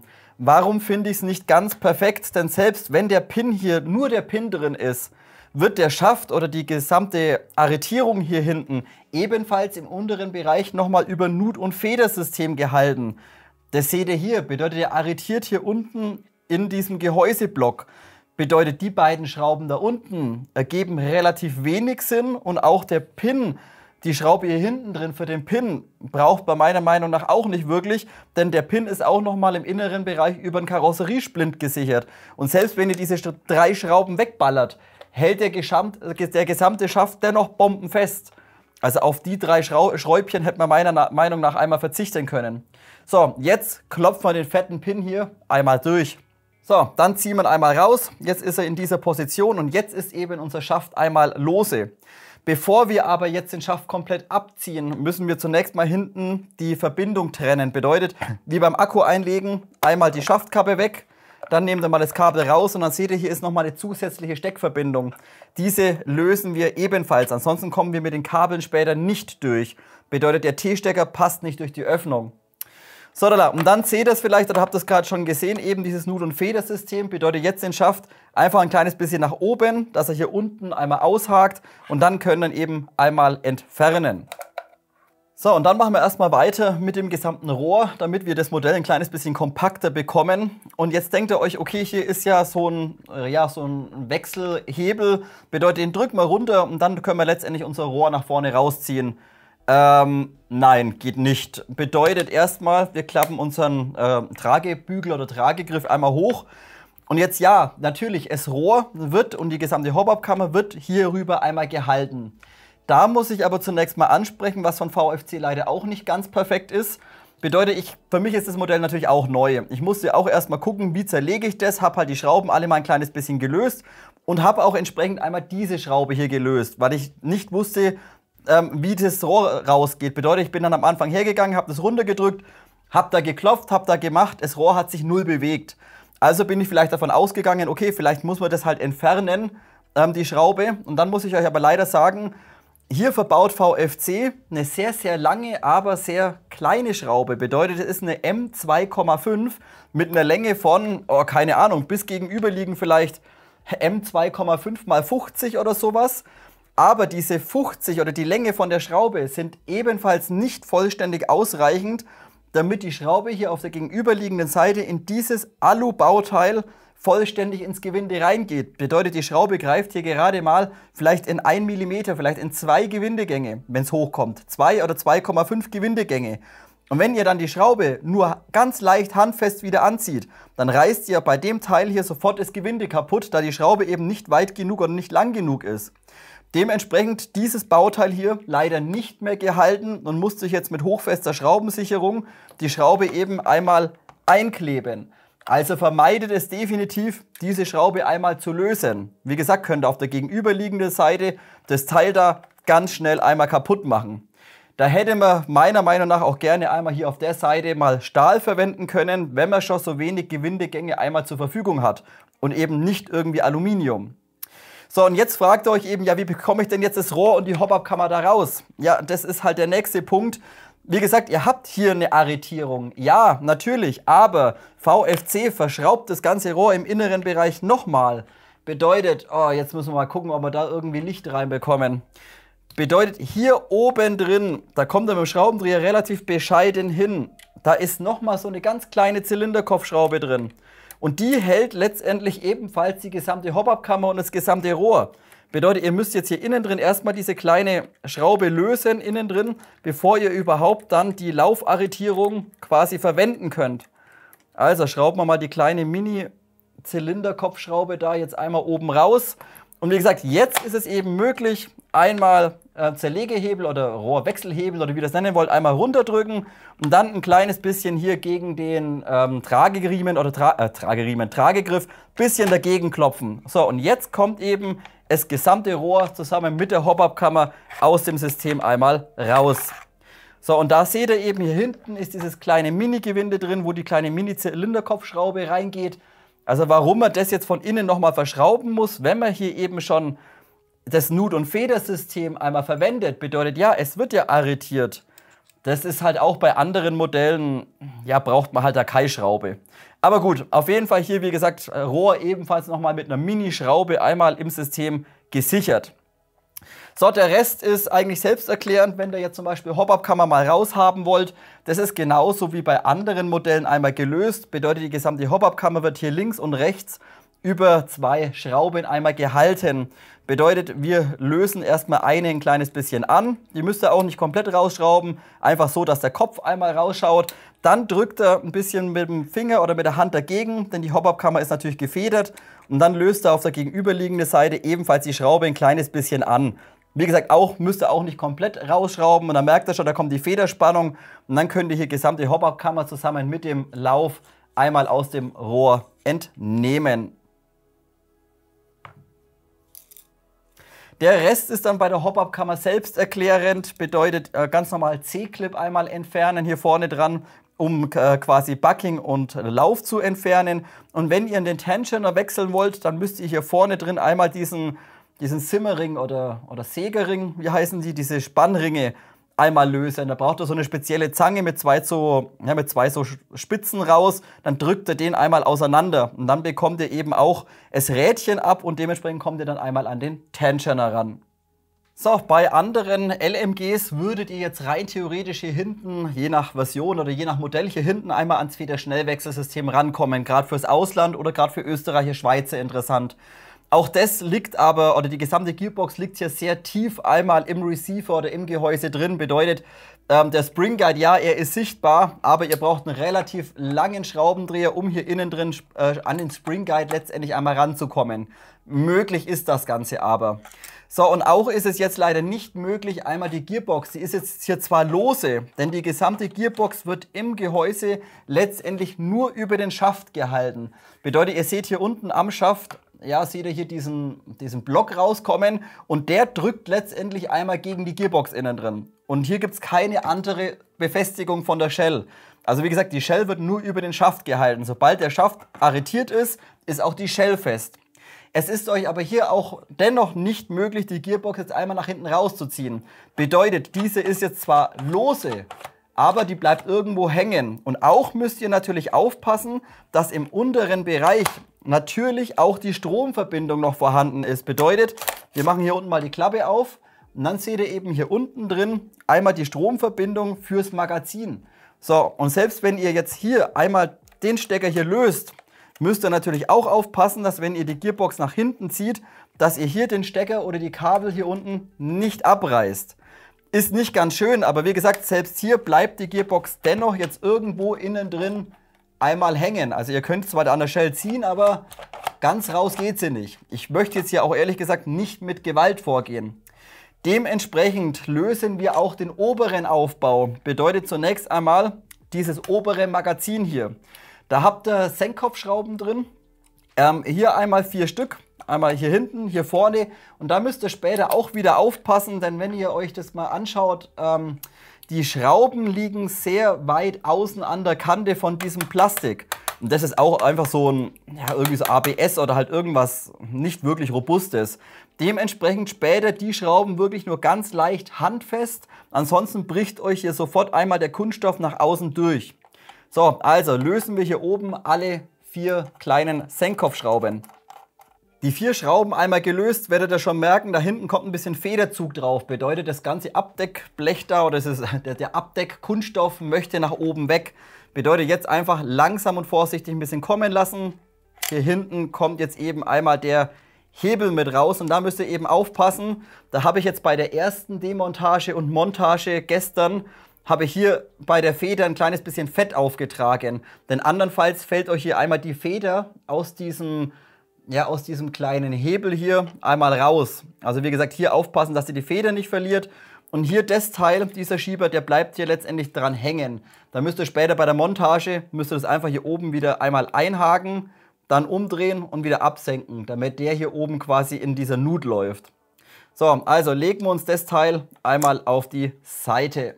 Ach, und übrigens, das ist auch die Feder, die hier innen drin gerne mal ein bisschen rumscheppert. Da würde ich aber gegebenenfalls kein Fett irgendwie auftragen, denn da innen drin sind natürlich die BBs. Bedeutet, wenn ihr da Fett auftragt, dann kann es sein, dass das Fett an die BBs kommt. Und das wollen wir natürlich nicht. Bedeutet, wenn euch das Federklingeln ein kleines bisschen auf den Zeiger geht, könnt ihr da vielleicht ein kleines bisschen Schaumstoff reinstecken oder sowas. Aber Fett würde ich hier definitiv nicht verwenden. So, also legen wir uns das Ding mal auf die Seite. So, und jetzt fragt ihr euch bestimmt, okay, gut, jetzt habe ich hier oben noch eine große Abdeckung drauf. Da hinten habe ich den Pin drin. Jetzt muss es doch irgendwie möglich sein, diese Abdeckung einmal zu lösen. Ja, geht, ist aber auch ein bisschen fragwürdig umgesetzt, denn die obere Abdeckung hier aus Aluminiumguss wird nicht über den Pin gehalten, sondern da sind ebenfalls im inneren Bereich links und rechts zwei kleine Schrauben. Also lösen wir zunächst mal im inneren Bereich diese zwei kleinen Schräublein. Und einmal Nummer 2. Und wie gesagt, ob man das jetzt alles wirklich demontieren muss, weiß ich nicht. Ich mag's, denn wie gesagt, bei mir bleibt die Gearbox hier innen drin irgendwo hängen. Ich möchte jetzt hier nicht mit Gewalt irgendwie dran ziehen und dran reißen. Vielleicht mache ich dann irgendwie vorne Kabel kaputt. Dementsprechend gehe ich eben so vor. Vielleicht ist es auch möglich, die Gearbox einfach irgendwie so rauszuziehen. Aber wie gesagt, bei mir hängt sie halt irgendwo. So, jetzt bekommen wir, aber selbst wenn wir jetzt hier innen drin diese zwei Schräubchen gelöst haben, bekommen wir die obere Abdeckung auch nicht runter, denn die bleibt am Pin hängen. Bedeutet, wir müssen jetzt zunächst mal mit einem ganz dünnen Schlitzschraubendreher diesen Karosseriesplint oder diesen Sicherungssplint hier auf der Seite zwischen den Gehäusehälften einmal rausziehen. So, das wäre dann einmal dieser hier, dieser kleine, ja wie so eine Art Karosseriesplint, welcher einfach diesen Pin einmal sichert. Also der muss raus und jetzt könnt ihr letztendlich den großen Pin einmal komplett rausziehen. So, und jetzt werdet ihr euch wundern, selbst jetzt löst sich aber das Blech auch noch nicht. Bedeutet, ja, ihr könnt es zwar hochhebeln hier hinten, quasi jetzt hier, aber das Ganze wird hier vorne ebenfalls nochmal über ein Nut- und Federsystem und über zwei Stege mit diesem Kunststoffteil hier verbunden, wo diese Fake-Patrone drin ist. Bedeutet, das Ding muss auch noch weg. So, und wenn ihr da genau hinschaut, da habt ihr letztendlich nur hier links und rechts jeweils eine kleine Zylinderkopfschraube, diese einfach komplett lösen. So, und wenn wir jetzt diese beiden Schräubchen gelöst haben, können wir eben die ganze Plastikabdeckung oder Kunststoffabdeckung ein bisschen nach oben und die hängt hier vorne letztendlich einfach an dem großen Pin vom Gehäusedeckel mit dran. Aber es ist sehr weicher Kunststoff, bedeutet, wir können die locker hier, sage ich mal, 5-6 mm ein kleines bisschen reinbiegen.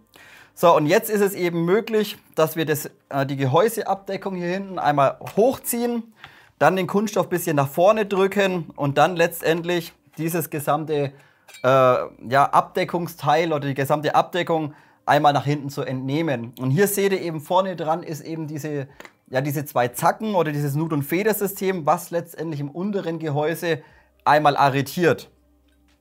So, dann wären wir das auch schon mal los, das Teil. Und jetzt können wir ebenfalls einmal, wenn wir denn wollen, können wir ebenfalls den vorderen Pin einmal entfernen. Bedeutet, warte mal, ich senke das mal noch mal kurz ein bisschen ab. So, ich senke das nochmal ab, das Kunststoffteil. So, und jetzt können wir eben den großen Pin hier, ebenfalls einmal rausklopfen.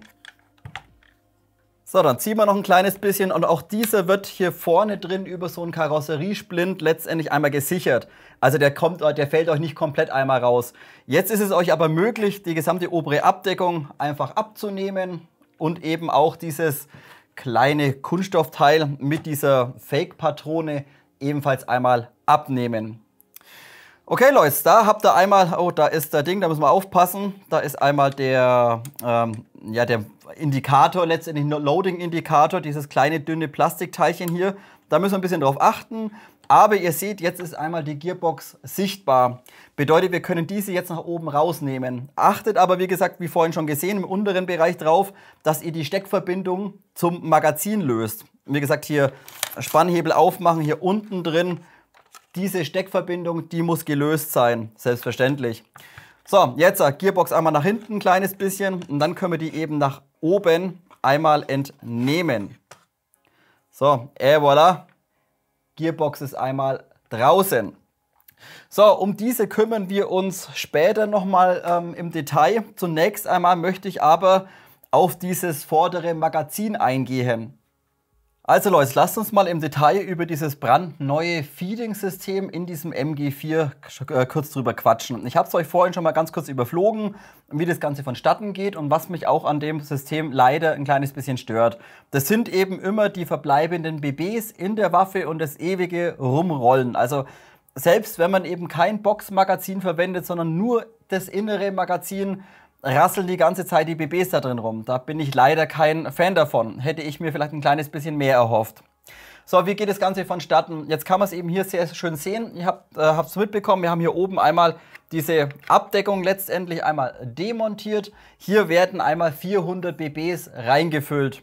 Diese 400 BBs bleiben aber da nicht drin, sondern ihr müsst die Waffe nach vorne halten, dann rollen diese nach vorne, rollen dann hier in diesen Kanal einmal rein. Da seht ihr links und rechts jeweils so einen kleinen Steg, da gehen die BBs einmal durch und rollen dann letztendlich im unteren Bereich in das vordere Magazin rein.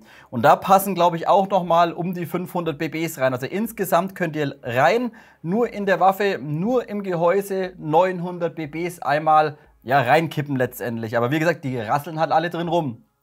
So, wollt ihr jetzt nach dem Spiel diese BBs entfernen, müsst ihr oben die Schraube, die kleine Schraube hier innen drin lösen, dann das Rohr nach vorne abziehen und dann eben diese ABS-Plastikabdeckung hier unten, die sehr billig und sehr dünn wirkt, die einmal entnehmen und dann seid ihr am vorderen, unteren Magazin dran. Bedeutet, hier liegen dann die ganzen Kugeln drin. Bedeutet, ihr müsst dann das ganze Gewehr rumdrehen, schütteln und machen, dass die ganzen Kugeln da einmal rauskommen. So, und wie gesagt, die Abdeckung, das ist billigstes ABS, also sehr weich, da müsst ihr halt ein bisschen aufpassen, dass es nicht zerbricht oder sowas. So, und dann könnt ihr aber auch das ganze Magazin easy nach hinten einmal entnehmen. Bedeutet, das liegt eigentlich nur drin. Seht ihr? Das wird nicht irgendwie befestigt, sondern das wird nur über die Gearbox einmal nach vorne gedrückt und liegt dann letztendlich nur unten einmal in der Wanne drin. Bedeutet, es ist jetzt aber auch möglich, dass wir das ganze Magazin einfach nach hinten und dann ein kleines bisschen nach oben schräg einmal aus dem Gehäuse entnehmen. So, raus, dann eben ganz hinten schräg nach oben und dann einfach rausziehen. So, und dann ist das Gehäuse einmal komplett leer geräumt. So, und das ist letztendlich euer gesamtes innenliegendes Magazin und auch hier ist alles komplett aus ABS-Kunststoff gefertigt. Wie gesagt, sehr, sehr weich, einfach nur ABS-Plastik letztendlich. So, Besonderheit. Jetzt werdet ihr euch bestimmt fragen, ja, wie werden denn die BBs hier in die Hop-Up-Kammer einmal gefeedet? Die rollen quasi hier seitlich, seht ihr das, einmal diese Kanäle, ein links, ein rechts, rollen die BBs hier runter und rollen dann hier einmal in dieses Magazin hinein. So, die verteilen sich also hier drin. So, und jetzt läuft hier unten am Boden entlang. Demontieren wir es? Nee, demontieren wir lieber nicht. Auf jeden Fall, ich kann es euch jetzt schlecht zeigen, aber hier unten unter dieser Abdeckung hier mit dem Radius, da läuft eine Schnecke, eine sehr, sehr lange Plastikschnecke. Und über die Gearbox dann später habt ihr hier hinten so ein Verbindungszahnrad. Bedeutet, sobald ihr abdrückt, dreht vorne an der Gearbox so ein kleiner Motor und dreht die Schnecke. Die Schnecke wiederum fördert dann die BBs einmal hier unten rein und drückt sie hier oben einmal wieder raus. Und das ist letztendlich das gesamte Feeding von der Waffe. Und wie gesagt, auf der einen Seite ist es innovativ, finde ich irgendwie cool sowas in der Waffe. Auf der anderen Seite erstens mal nur ABS. Dann seht ihr auch später, der Motor, der das Ganze antreibt, ist sehr klein dimensioniert, sehr filigrane Mini-Zahnrädchen einmal dran. Schauen wir uns später an und eben alles hier aus Plastik, aus ABS. Wenn sich da jetzt mal irgendwie eine Kugel irgendwie verklemmen sollte oder mal irgendwie Schmutz mit reinkommt oder irgendwas und das Zeug verklemmt sich, dann kann es ganz schnell passieren, dass man hier eben Feeding-Probleme bekommt. Also hier muss man immer schauen, dass die Schnecke eben schön sauber ist, dass hier kein Dreck hier unten irgendwie reinkommt oder sowas. Ansonsten kann sich das ganz, ganz schnell einmal verklemmen. Und ob dann der Motor stoppt oder einfach auf alle Gewalt weiterdreht, das weiß ich nicht.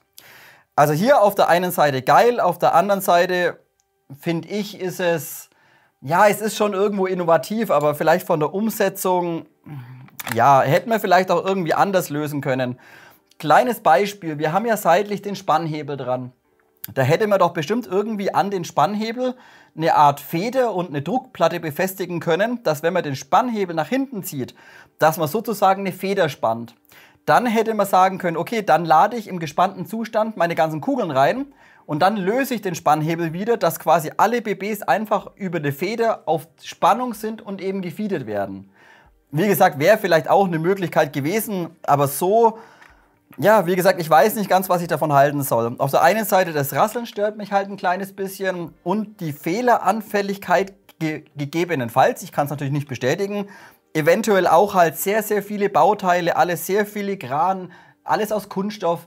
Wenn da halt was kaputt geht, ja, dann ist es halt kaputt. Wie gesagt, innovativ, aber Umsetzung beziehungsweise halt auch wieder fehleranfällig, das Ganze. So, am Gehäuse selbst haben wir letztendlich unten nur noch einmal unser Griffstück dran mit dem Feuerwahlhebel. Wenn ihr dieses auch irgendwann mal wegmachen wollt oder halt, ja, keine Ahnung warum, ihr könnt es dran lassen, aber wenn das noch mal wegmachen wollt, das wird nur im inneren Bereich über eine kleine Schraube gesichert. Bedeutet nur diese kleine Senkkopfschraube hier hinten drin, die in der Mitte, diese ist wirklich relevant zu lösen. Alle anderen Schrauben und Pins könnt ihr hier problemlos einmal dran lassen, denn das Griffstück wird hier letztendlich mit dem Gehäuse einmal über so ein Nut- und Federsystem verbunden. Seht ihr, da ist da hinten ist so eine Arretierung und hier innen drin ist nochmal eine. Bedeutet, sobald ihr hier innen die Schraube gelöst habt, könnt ihr das ganze Griffstück ein bisschen nach hinten klopfen, wenn ich es gescheit halten kann. So, einmal ein bisschen nach hinten klopfen, bis es da hinten einmal aushakt und dann könnt ihr es einfach einmal abnehmen. Et voilà, ist das Griffstück weg. Da ist aber an sich nicht viel dran. Da ist letztendlich nur der Feuerwahlhebel beidseitig. Dann seht ihr hier so einen Sicherungshebel letztendlich. Hier vorne die Sicherung, der Abzug letztendlich. Und der Abzug wiederum drückt dann nur im unteren Bereich einmal diesen kleinen Zinkhebel nach oben. Und der kleine Zinkhebel drückt dann letztendlich im inneren Bereich der Gearbox auf den kleinen Mikrotaster drauf. Also das ist alles vom Abzugssystem. Ich glaube, da brauchen wir heute nicht so viel drüber quatschen. Ganz kurz noch zum Gehäuse selbst, bevor wir uns die Gearbox anschauen. Das habe ich euch vorhin auch schon gesagt. Die gesamte Knifte oder das gesamte MG4 besteht eigentlich zum größten Teil aus Aluminium. Also ihr findet hier nirgendwo irgendwie Stahlblech oder sowas vor. Und das könnt ihr auch hier sehen vom Alu her. Sehr weich halt. Also alles aus Aluminium, dementsprechend natürlich aber auch sehr leicht. Könnt ihr euch überlegen, was euch da gefällt, ob es euch beliebt, dass das Ding ein bisschen leichter ist oder ob es gerne etwas hätte schwerer sein dürfen. So, den Rest lassen wir dran. Wenn ihr hier noch weitere Sachen demontieren wollt, müsst ihr alles von innen schrauben. Bedeutet alles andere, was jetzt seitlich dran ist, wie Spannhebel und auch Magazinaufnahme zum Beispiel, es ist alles einmal komplett von innen mit dem Aluminiumgehäuse verschraubt. Das können wir uns aber, glaube ich, heute einmal sparen. So, dann demontieren wir mal die Gearbox. Die ist zunächst mal von VFC schön konstruiert, muss man sagen. Die Kabel werden alle sauber geführt, die ganze Elektronik, der kleine Minimotor, alles sitzt ordentlich und sauber dran. Und auch ist die Gearbox, ihr werdet euch wundern, ist ultra leicht. Bedeutet, die wiegt vielleicht die Hälfte oder gerade die Shell wiegt vielleicht die Hälfte von einer stinknormalen V2 Gearbox. Also hier irgendwie ein sehr, sehr leichtes Aluminium von VFC einmal verwendet worden. So, zur Demontage gehen wir wie folgt vor. Zunächst mal würde ich sagen, wir lösen die schöne Kabelführung hinten. Auch das hat VFC einfach sauber gemacht. Wenn ihr euch das mal anschaut, hier hinten die Kabel extra nochmal so ein Kunststoffteil eben gefertigt, dass die Kabel hier hinten sauber quasi am Motor verlegt werden. Auf der gegenüberliegenden Seite ebenfalls, also extra zwei kleine Kunststoffteilchen. Diese lösen wir jetzt erstmal.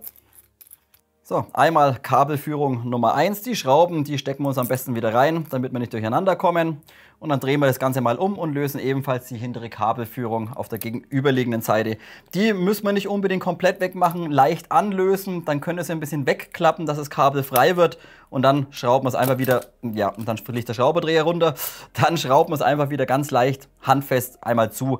Auch hier natürlich nicht übertreiben von festziehen. Ihr seht, das ist wirklich nur Kunststoff. Wenn ihr da einmal zu fest dreht, dann macht ihr den Kunststoff schnell kaputt und dann bricht er auf oder platzt er auf. Also leicht handfest ist letztendlich nur eine Kabelführung. Dann lösen wir einmal die Kabel vom Motor. Bedeutet hier einmal, können wir erstmal hier das Pluskabel ein bisschen auf das Minuskabel ein kleines bisschen auf die Seite tun, damit wir hier einmal den Kontakt vom Minus oder vom Motor lösen können. Auf der Seite hier einmal Minus und auf der gegenüberliegenden Seite einmal Plus. Und auch diesen schieben wir uns vorsichtig einmal runter. Wenn ihr hier merkt, es spannt ein bisschen arg, könnt ihr auch einfach das Kabel hier vorne ein bisschen hochbiegen quasi. Das ist dann nur einmal reingedrückt und dann habt ihr ein bisschen mehr Spiel, damit das eben nicht abreißt oder so. So, ziehen wir auch einmal runter. So, dann können wir ebenfalls einmal aus der Kabelführung direkt gleich mal rausgehen. Auf der Seite einmal vollständig und auf der gegenüberliegenden Seite ebenfalls einmal vollständig. Bedeutet erstmal hier am Motor die zwei Käbelchen. So, dann müssen wir es ein kleines bisschen drehen, dass wir einmal aus der Führung rauskommen. Einmal hier, da drehen wir es auch ein bisschen. So, und einmal hier raus. Somit wären die ganzen Kabel einmal frei. Und jetzt da können wir ganz einfach nach vorne die gesamte Elektronik rausschieben. Dafür müssen wir nur die untere Schraube hier einmal lösen, also eine von den Gearbox-Schrauben. So, und diese Schraube hält letztendlich die gesamte Elektronik und den kleinen Motor da vorne drin in dieser Kunststoffhalterung. Bedeutet, wir können das ganze Bauteil jetzt einmal, machen wir die vielleicht noch ein kleines bisschen auf, die auch noch ein kleines bisschen auf, wird ein kleines bisschen gequetscht das Ganze. Und dann müsste man das eigentlich einmal rausziehen können. Na, das ging doch gestern. Jetzt da kommt's. Sitzt ein kleines bisschen. Ach hier, wartet mal, das Kabel. Jetzt da. So, und jetzt können wir das eben alles einmal rausschieben aus der gesamten Gearbox. So, zack. Gesamte Elektronik und eben dieser kleine Minimotor, welcher fürs Feeding einmal da ist mit dem Getriebe. Alles komplett ist einmal aus der Gearbox entnommen. Sprechen wir später einmal im Detail natürlich durch. So, der Rest ist erklärend, bedeutet erstmal die Feder raus, Federschnellwechselsystem. Braucht und nicht unbedingt ein Werkzeug, ist eine sehr schwache Feder, obwohl eigentlich alles übers Volumen gedrosselt wird. Hier vielleicht noch ein kleiner Tipp, wenn ihr merkt, da ist sehr viel Zug auf dem Spring Guide, ihr könnt das ganze System sehr einfach einmal entspannen, indem ihr hier unten einmal den Anti-Reversal innen drin löst. Bedeutet, er ist da unten komplett einmal sichtbar und da kommt er mit dem kleinen Schraubendreher einmal wunderbar hin, könnt ihn nach oben drehen und könnt das System dementsprechend einmal entspannen. Somit ist das Ganze entspannt und jetzt könnt ihr es probieren. Ihr könnt normalerweise auch mit dem Finger rein und dann ein bisschen drehen, wenn der rankommt. Wenn es nicht geht, einfach mit dem großen Schlitzschraubendreher hier hinten den Spring Guide ein bisschen reindrücken, einmal ein kleines bisschen drehen und dann einfach langsam einmal kommen lassen, wie man es einfach kennt von einem Feder-Schnellwechselsystem. So, Spring Guide und Feder einmal raus. So, und jetzt werdet ihr euch schon wundern, die Feder ist letztendlich 1:1 identisch zum internationalen Markt, aber wenn ihr euch den Zylinder anschaut, das ist ein bisschen witzig. Sprechen wir aber später natürlich im Detail durch. Gut, jetzt können wir sie aufmachen. Bedeutet, alle Schrauben seitlich komplett einmal lösen und die sind alle exakt identisch lang. Also hier müsst ihr euch keinen Kopf machen, wo später welche Schraube wieder einmal reinkommt.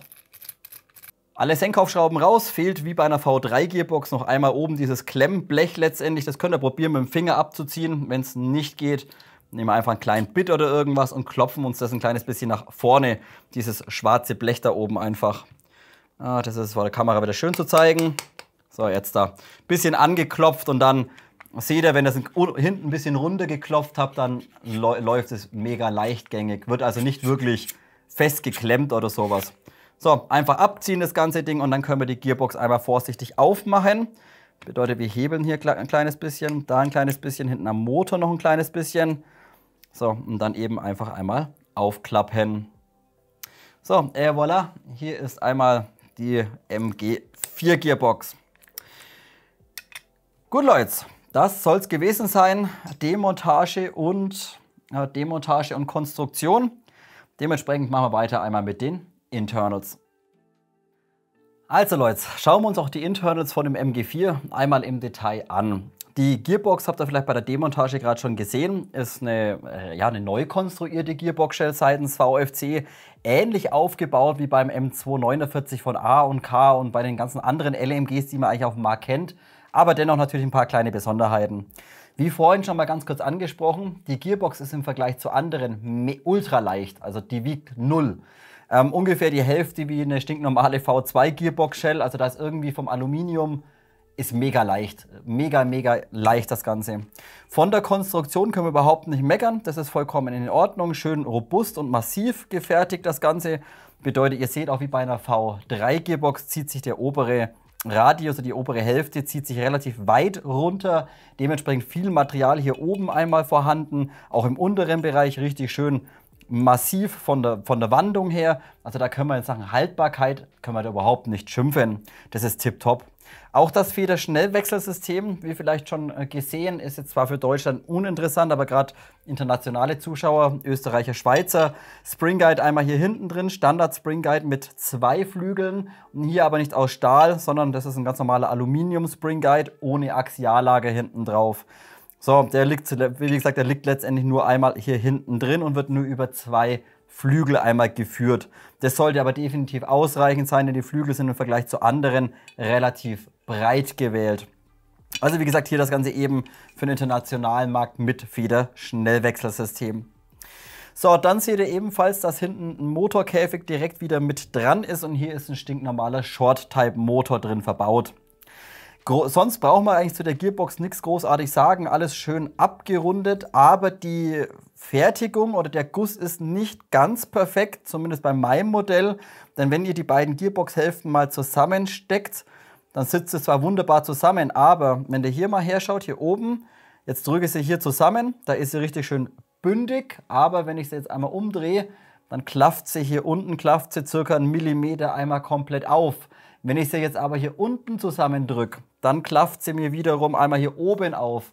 Also hier ist irgendwie eine kleine Verspannung im Material einmal vorhanden. Ist jetzt kein großes Problem, denn die Schrauben, wenn ihr die Schrauben zusammenknellt, dann quetscht ihr natürlich das ganze Aluminium wieder zusammen. Aber jetzt so rein von der Gussform vielleicht oder von der Passgenauigkeit leidet das Material ein kleines bisschen Spannung in sich. Seht ihr das?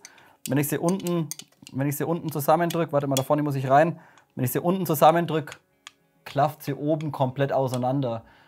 Also das ist vielleicht von der Toleranz her oder von der Fertigung vielleicht nicht ganz perfekt. Aber wie gesagt, nichts großartig Kritisches. Wenn die Schrauben drin ist, da quetscht das Zeug schon anständig einmal zusammen. Vom Lagersystem haben wir 8 mm Standardlager drin an jedem einzelnen Gear. Und diese sind auf seitens VFC einmal hervorragend eingepresst. Wo ist mein Bit? Hier ist einmal der Bit, bedeutet hier Lagersitz sauber. Auch hier Lagersitz sauber. Und auf der Seite ebenfalls Lagersitz sauber. Also das ordentlich einmal eingepresst, da kann man nicht schimpfen. Und was vielleicht auch sehr schön ist, gerade für Tuner, nein, für Leute, die sich gern mit Technik beschäftigen, ihr habt sogar hier hinten so ein kleines Langloch drin. Und das ist eben nicht dafür da, den Anti-Reversal zu lösen, den könnt ihr von hier unten einmal lösen, sondern hier rüber lässt sich wunderschön einmal später das Zahnspiel oder die Zahneinstellung zwischen eurem Kegelrad bzw. eurem Bevel und eurem Pinion kontrollieren.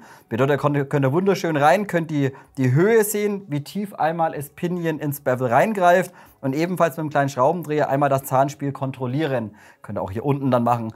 Also das ist rein von der technischen Seite, wenn man es noch ein bisschen schöner schimmen möchte oder sowas oder den Motor besser einstellen, ist das ebenfalls sehr benutzerfreundlich, muss man sagen. Also hier können wir rein von der Shell, können wir meiner Meinung nach absolut nichts schimpfen. Das ist tipptopp. Bei den Gears finden wir jetzt nichts Weltbewegendes vor. Das ist ein ganz normales VFC gesintertes Stahlgearset. Also nicht irgendwie gefräst, sondern gesintert, wie man es von anderen Herstellern auch bekommt. Und auch das Ganze mit einer Standarduntersetzung von 18:1. Bedeutet, ich habe auch jeden Zahn einmal markiert und rausgezählt und eben umgerechnet. Es ist wirklich ein 18:1er Gearset und nicht das 16:1er. Also VFC hat auch ein 16:1er Gearset. Das habt ihr damals in der Norwich SSR 15 einmal gesehen. Hier ist das ganz normale 18:1er drin verbaut. So, die Gears sind leider nicht sonderlich laufruhig und was euch vielleicht auch auffällt, seht ihr da irgendwo Fett? Nein, gut, ich auch nicht. Bedeutet, VFC hat hier nicht mal ansatzweise einen Tropfen irgendwo Fett auf die Gears aufgebracht. Das verstehe ich leider nicht. Also hier kann man gerne mal die Gears einmal sauber schmieren. Auch hier unten, Sektor, alles komplett trocken. Und wie gesagt, leider seitens VFC es Fett vermutlich vergessen. War wahrscheinlich ein Montag. So, also leider kein Fett drauf. Dementsprechend, wenn ihr mal eine Wartung macht, das Ding eventuell mal vom Motor sauber einstellen wollt und die Schimmung mal sauber einstellen wollt, dann seid auch so gut und bringt hier ein kleines bisschen Fett auf, damit die Dinge auch ein bisschen laufruhiger werden. Kleine Besonderheit ist einmal das Sektorgear. Da seht ihr zunächst mal, da ist ein Delayer drauf. Bedeutet, das Timing wird ein bisschen erhöht hier von der Tabbert Plate. Aber dadurch hat VFC aufgrund des Delayers auch einen speziellen Shim-Washer gefertigt. Beziehungsweise, wenn ihr oben mal drauf schaut, das Schwarze, das ist letztendlich hier einmal komplett auf die 3 mm Welle einmal drauf gesteckt. Und das ist letztendlich nur ein Abstandshalter. Seht ihr das? Also andere Hersteller, die gehen halt hier mit der Welle ein bisschen dicker, dass man hier sauber schimmen kann. VFC macht hier einfach so ein schwarzes Adapterstück einfach nochmal mit dazu. Müsst ihr halt ein bisschen aufpassen, wenn ihr nachschimmen wollt, schimmt einfach auf das Ding oben drauf. Das funktioniert letztendlich genauso. Also hier, wie gesagt, Standard-Gears kann man nicht schimpfen. Ein bisschen Fett wäre löblich gewesen oder wäre wünschenswert gewesen. Und auch das Laufverhalten leider nicht ganz so smooth oder leise, wie man es von gewissen anderen Gears einmal gewohnt ist. Was dem einen oder anderen Technik-Nerd jetzt vielleicht schon auffällt, ist einmal die Schimmscheiben. Denn VFC verwendet hier relativ große Schimmscheiben zum Schimmen. Bedeutet, die Shims sind letztendlich genauso groß wie einmal die Kugellager. Bedeutet, wir liegen mit den Shims außen am Lagerkranz außen einmal an. Also da wären dünnere, die quasi innen drin laufen, wären hier ein kleines bisschen besser gewesen. Wie gesagt, hier relativ große Shims vorhanden. So, und dann schauen wir uns einfach mal das Shimming im zusammengebauten Zustand einmal an. So, einmal zusammengeschraubt das Ganze. Da würde ich sagen, wir fangen erstmal hier beim Spur an, denn da kommt man am besten hin. Da haben wir minimal ein kleines bisschen Luft, vielleicht 0,1. Das würde ich sagen, das ist tipptopp.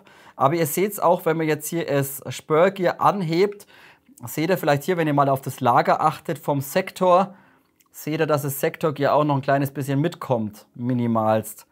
Also hier liegt letztendlich, das Sektorgear liegt einmal auf dem Spurgear auf, bedeutet es, Sektor könnte ein bisschen tiefer oder das Spur ein bisschen tiefer und das Sektor minimal ein bisschen höher, damit hier einfach die Zahnräder nicht aufeinander aufliegen. So, und dann schauen wir mal, ob wir das Sektor irgendwie prüfen können. Das machen wir hier einmal auf der Seite. Das ist perfekt. Ja, doch ein bisschen, also auch ungefähr 0,1. Am Sektor minimal ein kleines bisschen. So, und das Bevel hat locker noch 0,2. Ist aber hier nicht ganz so relevant. Also 0,2 mm Luft einmal am Bevel. Dementsprechend würde ich jetzt sagen, out of the box ist das Shimming letztendlich vollkommen in Ordnung. Was jetzt aber allerdings nicht in Ordnung ist und was bei meinem Modell leider nicht passt, ist einmal die Motoreinstellung. Denn wie vorhin vielleicht schon ganz kurz angesprochen, das Modell kreischt leider doch relativ stark. Bedeutet, man nimmt ein ganz deutliches Kreischen von den Gears einmal wahr. So, und wenn wir uns jetzt mal anschauen und einmal den Motor einsetzen, das ist übrigens ein stinknormaler VFC Short-Type Motor. Aber auch hier, wenn ihr euch jetzt mal das Pinion Gear anschaut, dann seht ihr vielleicht auch schon gerade an der vorderen Kante doch relativ viel Abnutzung. So, bedeutet auch hier natürlich trocken, absolut kein Fett drauf, aber worauf ich jetzt hinaus möchte, ist, dass zwar die Höhe von VFC vom Pinion sauber eingestellt wurde, aber, na komm, geh rein, du Motor. So, jetzt da, einmal sauber drin. So, also die Höhe rein, der Pinion Gear oder Motorhöhe zum Bevel ist wirklich sauber, also liegt schön, seht ihr hier, liegt schön sauber außen am Kranz einmal an. Ja, aber die Höhe passt nicht. Bedeutet, das Bevel müsste locker nochmal vielleicht um 0,2, 0,3 mindestens weiter hoch. Denn wenn wir das Ganze uns jetzt einmal so anschauen und die Gearbox nochmal ganz kurz ein bisschen zusammenschrauben, werdet ihr feststellen, dass das Bevel Gear viel zu krass oder das Pinion viel zu krass ins Bevel reingreift. Bedeutet, ihr habt da sehr, sehr viel Reibung einmal drauf, denn hier ist absolut null Spiel einmal vorhanden. Bedeutet sogar, das Bevel wird vom Pinion geklemmt ein kleines bisschen und dadurch natürlich auch der Klang nicht so schön. Bedeutet entweder im besten Fall natürlich einmal das Bevel minimal weiter hoch oder den Motor minimal weiter raus, damit wir hier einfach einen Hauch Zahnspiel einmal reinbekommen. Und dann eben das ganze Zeug noch sauber schmieren, damit der Klang einfach ein bisschen schöner wird. Denn wie gesagt, ich fand, das Ding kreischt out of the box doch schon ganz schön heftig. Dann lasst uns gleich weitermachen, einmal mit dem Pistenset. Hier Standard VFC-Komponenten, die man schon seit Jahren kennt. Bedeutet ganz normaler Polyamid-Pisten von VFC. Und hier eben nicht komplett mit Stahlzähnen, sondern eben nur die vorderen Zähne sind hier einmal aus Stahl gefertigt. Die hinteren sind dann letztendlich alle aus Kunststoff. Ist aber jetzt in dem LMG mit der relativ geringen Kadenz und der geringen Energie absolut kein Problem. Also selbst auf dem internationalen Markt, Österreich, Schweiz mit einem Joule, ist egal, das hält problemlos stand. Also da können wir nicht maulen. Wäre es jetzt eine SAEG mit 1,6, 1,7 Joule, hätte ich gesagt, finde ich nicht gut. Aber bei so einem LMG mit wenig Energie passt es schon. Drin lassen, ist in Ordnung. Der Pistenhead ist dann komplett aus Aluminium gefertigt. Ein O-Ring zum Abdichten, kein zweiter O-Ring drauf. Das Ganze mit Ventilation. Hier aber im Vergleich zu den letzten Reviews der Pistenhead vom Durchmesser passend. Bedeutet, der schleift euch und reibt euch innen drin im Zylinder eben nicht, sobald der O-Ring einmal aufbläst. Also das passt soweit. Aber auch hier finden wir im inneren Bereich kein Axiallager vor. Bedeutet hier drin kein Axiallager und wie vorhin schon gesehen, auch hinten auf dem Spring Guide kein Axiallager drauf vorhanden. Hier hätte ich mir zumindest hinten am Spring Guide eins gewünscht. So, dann auch das Zylinderset. Lasst uns auch hier drüber sprechen. Auch hier nichts Besonderes, bis auf natürlich eine Besonderheit und das ist natürlich die Drosselung. Und ob das so geil ist, weiß ich jetzt nicht. Auf jeden Fall, ihr seht, es ist übrigens kein Edelstahlzylinder, sondern das ist ein beschichteter Aluminiumzylinder.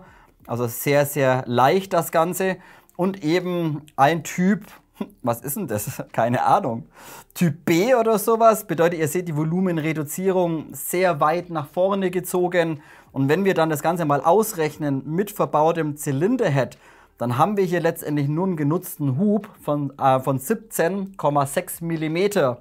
Und das ergibt wiederum ein Verhältnis mit dem 490 mm Lauf von 0,56:1. Also hier einfach die Drosselung sehr, sehr krass übers Volumen letztendlich umgesetzt.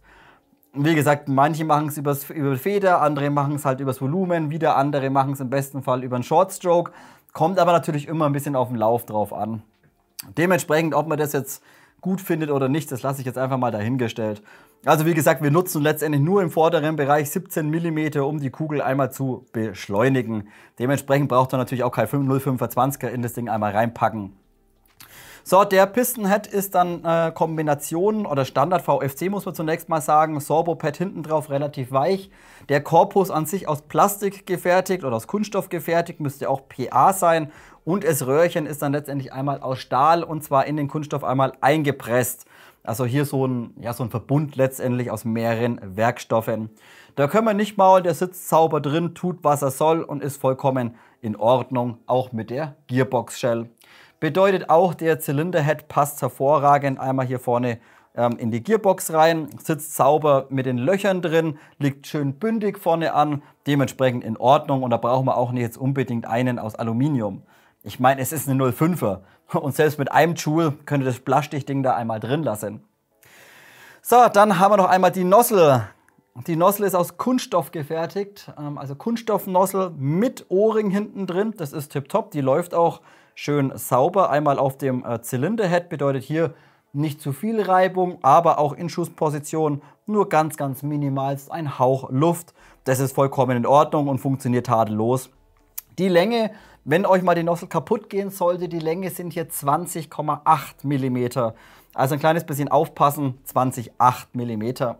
So, und bevor wir dann gleich weitermachen mit der Elektronik, haben wir natürlich auch noch eine Tappet-Blade drin verbaut. Und die kennt ihr und die hasst ihr. Nein, Quatsch. Also jeder, der eine VFC schon mal gemoddet hat oder irgendwas, der schmeißt das Ding im Regelfall einmal raus. Denn Standard VFC Tappet-Blade ist jetzt in Ordnung und funktioniert auch tadellos, aber sie ist vom Material einfach ultra weich. Also es ist, ja, keine Ahnung, da sind andere Tappet-Blades mit Polyamid, mit ordentlich Glasfaser drin, die sind da einfach deutlich härter. Die VFC ja, einfach sehr, sehr weich gewählt. Da das Ganze aber jetzt hier in dieser 0,5 Joule Version ohne Probleme funktioniert, ja, lasst sie drin und fertig und gut ist. Dementsprechend, wie gesagt, es ist auch ein Delayer mit drauf, bedeutet vom Timing gibt es keine Probleme. Und wenn das Ding halt doch irgendwann mal hops gehen sollte und mal reißt oder so, dann könnt ihr immer noch eine anständige aus Polyamid oder aus einem harten Polyamid mit Glasfaser einmal einbauen. So Leute, dann geht's weiter mit dem Thema Elektronikbaukasten. Nee, Spaß beiseite. Schauen wir uns die Elektronik und natürlich auch die Steuermotoren oder den Steuermotor für das Feeding einmal an. Habt ihr bei der Demontage vielleicht gesehen, ihr habt vorne in der Gearbox eben das Bauteil hier oder ja diesen Kunststoffblock hier einmal drin mit der gesamten Elektronik drauf. Da seht ihr zunächst mal hier oben die Steuerplatine. Da ist ein MOSFET mit einmal an Bord und natürlich auch die entsprechende Steuerung für die Akkuüberwachung. Und das Ganze wird nicht über so kleine Mikrotaster angesteuert, sondern wie üblich wie bei LMGs über so einen relativ großen Mikrotaster.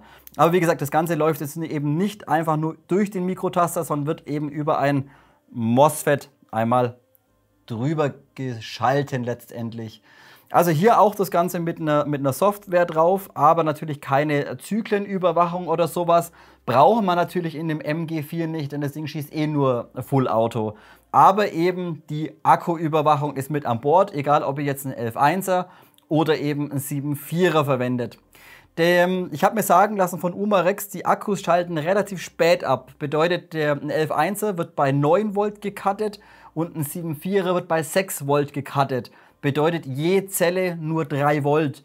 Im Regelfall schaltet man normalerweise bei 3.1 bis 3.2 pro Zelle einmal ab. Also wie gesagt, hier aber auf jeden Fall definitiv eine Akkuüberwachung mit an Bord, aber sie zieht relativ viel raus. Da das Ding aber relativ wenig Strom braucht, würde ich es jetzt nicht irgendwie kritisieren, sondern würde sogar einmal positiv ansehen, dass wir eben eine Akkuüberwachung mit an Bord haben. Und wollt ihr jetzt die Spannung je Zelle gemessen haben und nicht über den gesamten Pack, dann könnt ihr euch immer noch hinten so einen Lipo-Checker oder so einen Lipo-Warner direkt hinten an den Akku mit in den Schaft einmal reinballern, wie ich es euch vorhin schon einmal gezeigt habe. Wie gesagt, Platz ist genügend einmal vorhanden. So, also hier von der Elektronik ist schon mal in Ordnung. Alles, was man sich soweit wünscht in dem MG. Und jetzt kommen wir aber zu einem kleinen Punkt, wo ich nicht ganz so begeistert bin. Und das ist eben das Getriebe und die Ansteuerung für das Feeding. Das habe ich euch vorhin bei der Demontage schon einmal erklärt. Ihr habt hier innen drin dieses vordere Magazin. Da läuft da unten drin läuft so eine Schnecke, welche die BBs immer einmal nach hinten befördert, quasi hier innen rein. So, und das Ganze wird eben verbunden mit so einem kleinen Kunststoffzahnrad, wenn ihr das vielleicht erkennen könnt. Bedeutet, das Ganze sitzt dann letztendlich einmal so später zusammen. So, und dieser kleine 12 Volt Motor hier unten über das ganze Getriebe regelt letztendlich oder steuert letztendlich einmal diese Schnecke hier unten drin. Hier seht ihr das sogar ein kleines bisschen. Steuert die letztendlich an, beziehungsweise dreht das Ganze. Bedeutet, sobald ihr einmal an dem Abzug zieht, fängt die Schnecke an zu drehen. Bedeutet, die dreht immer kontinuierlich einmal mit. Und hier eben jetzt der eine Punkt. Wie gesagt, es ist alles Kunststoff. Der Übergang ist hier einmal Kunststoff. Und auch wenn ihr hier mal reinschaut, wie klein das Getriebe von diesem Steuermotor ist. Diese ganz, ganz kleinen Mini-Zahnrädchen. Da könnte man gerade schon meinen, das ist eine kleine Uhr oder sowas. Ob das auf Dauer gut ist, weiß ich nicht. Ich kann es nicht, nicht irgendwie bestätigen oder sowas. Aber ich kann mir schon vorstellen, dass wenn es da mal irgendwie zu einem Klemmer oder so kommt oder mal irgendwas in die Schnecke sich reinzieht, dass das Ganze verklemmt wird, dass entweder hier vorne der Kunststoffübergang quasi kaputt geht oder eben hier eben das Getriebe eventuell einmal Schaden nimmt. Und dann müsst ihr das Ganze halt austauschen. Dementsprechend, wie vorhin schon angesprochen, ich habe mir von diesem internen Magazin ein kleines bisschen mehr erhofft. Wie gesagt, innovativ. Ob es perfekt ist, das muss jeder selbst einmal entscheiden. Also hier die Ansteuerung ganz normal über so einen kleinen Minimotor. Und dann habt ihr hier eben noch die externe Stromversorgung. Die leitet letztendlich dann einmal den Strom zum Boxmagazin weiter. Das haben wir uns vorher natürlich schon einmal im Detail angeschaut. Sprechen wir nun abschließend einmal über das Thema Lauf- und Hop-Up-System. Der Lauf, habe ich euch vorhin schon mal angesprochen, ist ein Standard VFC AEG-Lauf, 490 mm in der Länge mit einem Innendurchmesser von 6,03 mm. Und was ihr vielleicht schon sehen könnt, eben Standard VFC-Lauf bedeutet hier das Ganze aus Aluminium beschichtet. Also nicht aus Messing, auch nicht aus Edelstahl, sondern ein sehr, sehr leichter Alulauf. Da müsst ihr aufpassen, die Beschichtung bei VFC ist zwar sehr, sehr hart, wenn ihr aber Schmutzpartikel, kleine Krümelchen einmal reinbekommt, dann zerkratzt der auch im oberen Bereich relativ schnell. Würde ich also mit einem Standard-Messinglauf eigentlich vergleichen. Denn wie gesagt, die Beschichtung ist es nicht irgendwie härter wie Messing oder sowas. Ihr könnt auch, wenn ihr einen Schraubendreher hernehmt, könnt ihr auch ganz einfach hier oben einmal die Beschichtung ganz einfach einmal wegkratzen. Seht ihr das? Also die nicht sonderlich irgendwie hart. So, ansonsten, wie gesagt, 603 ist in Ordnung, 490 mm. Natürlich braucht man natürlich auch in dem LMG. Dann die Hop-Up-Kammer. Die ist in Ordnung, aber nicht sonderlich benutzerfreundlich, wenn ihr den Tensioner mal tauschen möchtet. Bedeutet, die Kammer selbst ist einfach nur eine Zinkguss-Hop-Up-Kammer. Das Ganze im Rotary. Die Umsetzung vom Einstellen und von der Größe des Rades ist hervorragend. Ihr seht auch, das Ganze läuft hier einmal über einen schönen dicken O-Ring. Läuft quasi einmal das Einstellrädchen hier einmal oben drauf. Schön Widerstand, ist in Ordnung. Und im inneren Bereich habt ihr letztendlich einfach nur so einen kleinen Helix, der hier oben innen drin einfach im TDC den kleinen Plastik-Tensioner einmal nach unten bewegt. Beziehungsweise Tensioner dürfen wir eigentlich nicht sagen, denn es ist letztendlich nur ein Adapter oder eine Aufnahme, denn hier unten drin sitzt ein ganz normaler, runder Standard-Tensioner. Aber dieser einmal aus Vollmaterial und nicht mit Loch. So, das ganze Ding steckt einfach hier oben drin und wenn ihr dann dreht, drückt ihr da einfach von oben drauf. Also ein schönes TDC. C-System, muss man sagen. Warum nicht benutzerfreundlich? Denn ich habe es euch vorhin vielleicht bei der Demontage schon gesagt, ihr müsst, um an den Tensioner ranzukommen und das Rädchen runterzubekommen, braucht ihr so eine spezielle Zange, um so diese Klemmringe oder diese, ja, Sägerring heißt das Ding, glaube ich, also die hier einmal lösen zu können. Der sitzt hier vorne einmal in der Nut einmal drauf. Quasi müsst ihr auseinanderdrücken und dann vorsichtig abziehen. Habt ihr so eine Zange nicht, bekommt ihr diesen nicht runter. Hätte man bestimmt auch mit einem O-Ring einmal lösen können, aber gut, das sei mal dahingestellt. Also das ist schon mal in Ordnung, da können wir nicht maulen, auch die Hop-Up-Kammer sitzt sauber drin, Nozzellänge passt alles. Das Bucking ist aber wirklich nur für leichte BBs und meinem Geschmack auch wirklich nur für 0,5 einmal ausgelegt. Denn es ist zunächst mal ein Standard-Bucking, 0815, wie man es kennt, mit Pornobalken hinten runter und ultra weich. Das ist vielleicht ein 40er, maximal ein nicht mal ein 50er. Also das fühlt sich sogar noch weicher an wie ein 50er stinknormales AEG-Bucking. Also dementsprechend sehr weicher Gummi und dementsprechend auch nur für relativ wenig Energie einmal ausgelegt. Ich weiß jetzt nicht, ob ihr schon irgendwie international irgendwelche Videos angeschaut habt von dem MG4. Die meisten im Ausland beim Tauschen Bucking und Tensioner komplett, da einfach die Rotation oder die Reibung einfach nicht auslangt, um jetzt, sage ich mal, 0,28 oder 0,3 einmal zu verwenden. Ist jetzt für uns in Deutschland nicht wirklich relevant. Wie gesagt, 0,2er rein, 0,5 Joule ist in Ordnung.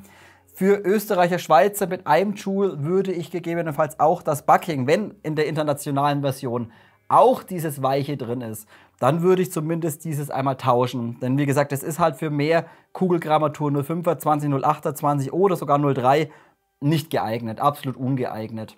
Dementsprechend kann man nichts kritisieren, so wie die Knifte kommt. 0,5 Joule, 0,2 ist in Ordnung. Für mehr, wie gesagt, unbedingt Bucking einmal tauschen.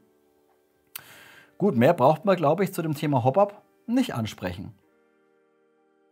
Gut, Leute, 2 Stunden später haben wir es endlich geschafft. Review einmal fertig. Ich mache jetzt Feierabend. Ciao, haut rein. Nein, Spaß beiseite. Es fehlt selbstverständlich noch mein ganz persönliches Fazit zum wunderschönen VFC MG4. Und Bruder Ärmel, das wird heute ein kleines bisschen umfangreich, denn ich habe mir für dieses Fazit unheimlich viele Punkte einmal notiert, die ich mit euch einfach nochmal kurz durchsprechen möchte. Und gerade auch für die Zuschauer, welche eben nicht die Zeit haben, sich das ganze Video anzuschauen, dass auch diese eben nochmal so eine kleine Zusammenfassung oder so eine kleine grobe Übersicht einmal erhalten. Also Leute, gehen wir es an. Fangen wir an. Zunächst mal bei den Pluspunkten. Was finde ich jetzt an dem Kübel? Nein, Quatsch. Was finde ich jetzt an der Kiste gut? Zunächst mal, erster Pluspunkt, Nachbildung.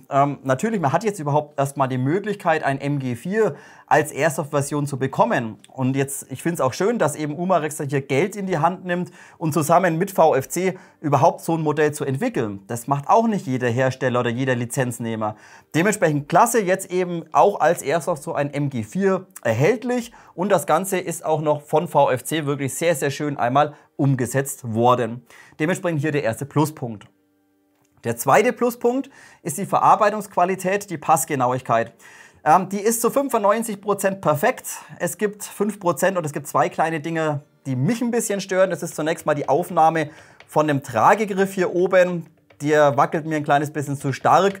Da hätte man einfach die Bohrung quasi für die Aufnahme ein kleines bisschen enger fertigen können, damit das Ding nicht da oben rumschwabbelt wie ein Hund sei Schwanz. Und was ich leider auch nicht ganz perfekt finde, ist die Arretierung von der gesamten Schaftkappe. Zunächst mal standardmäßig kann die Schaftkappe hier problemlos 1,5 mm hoch und runter einmal fahren, wird also nicht sauber arretiert. Und auch von der Arretierung selbst bin ich leider nicht ganz überzeugt.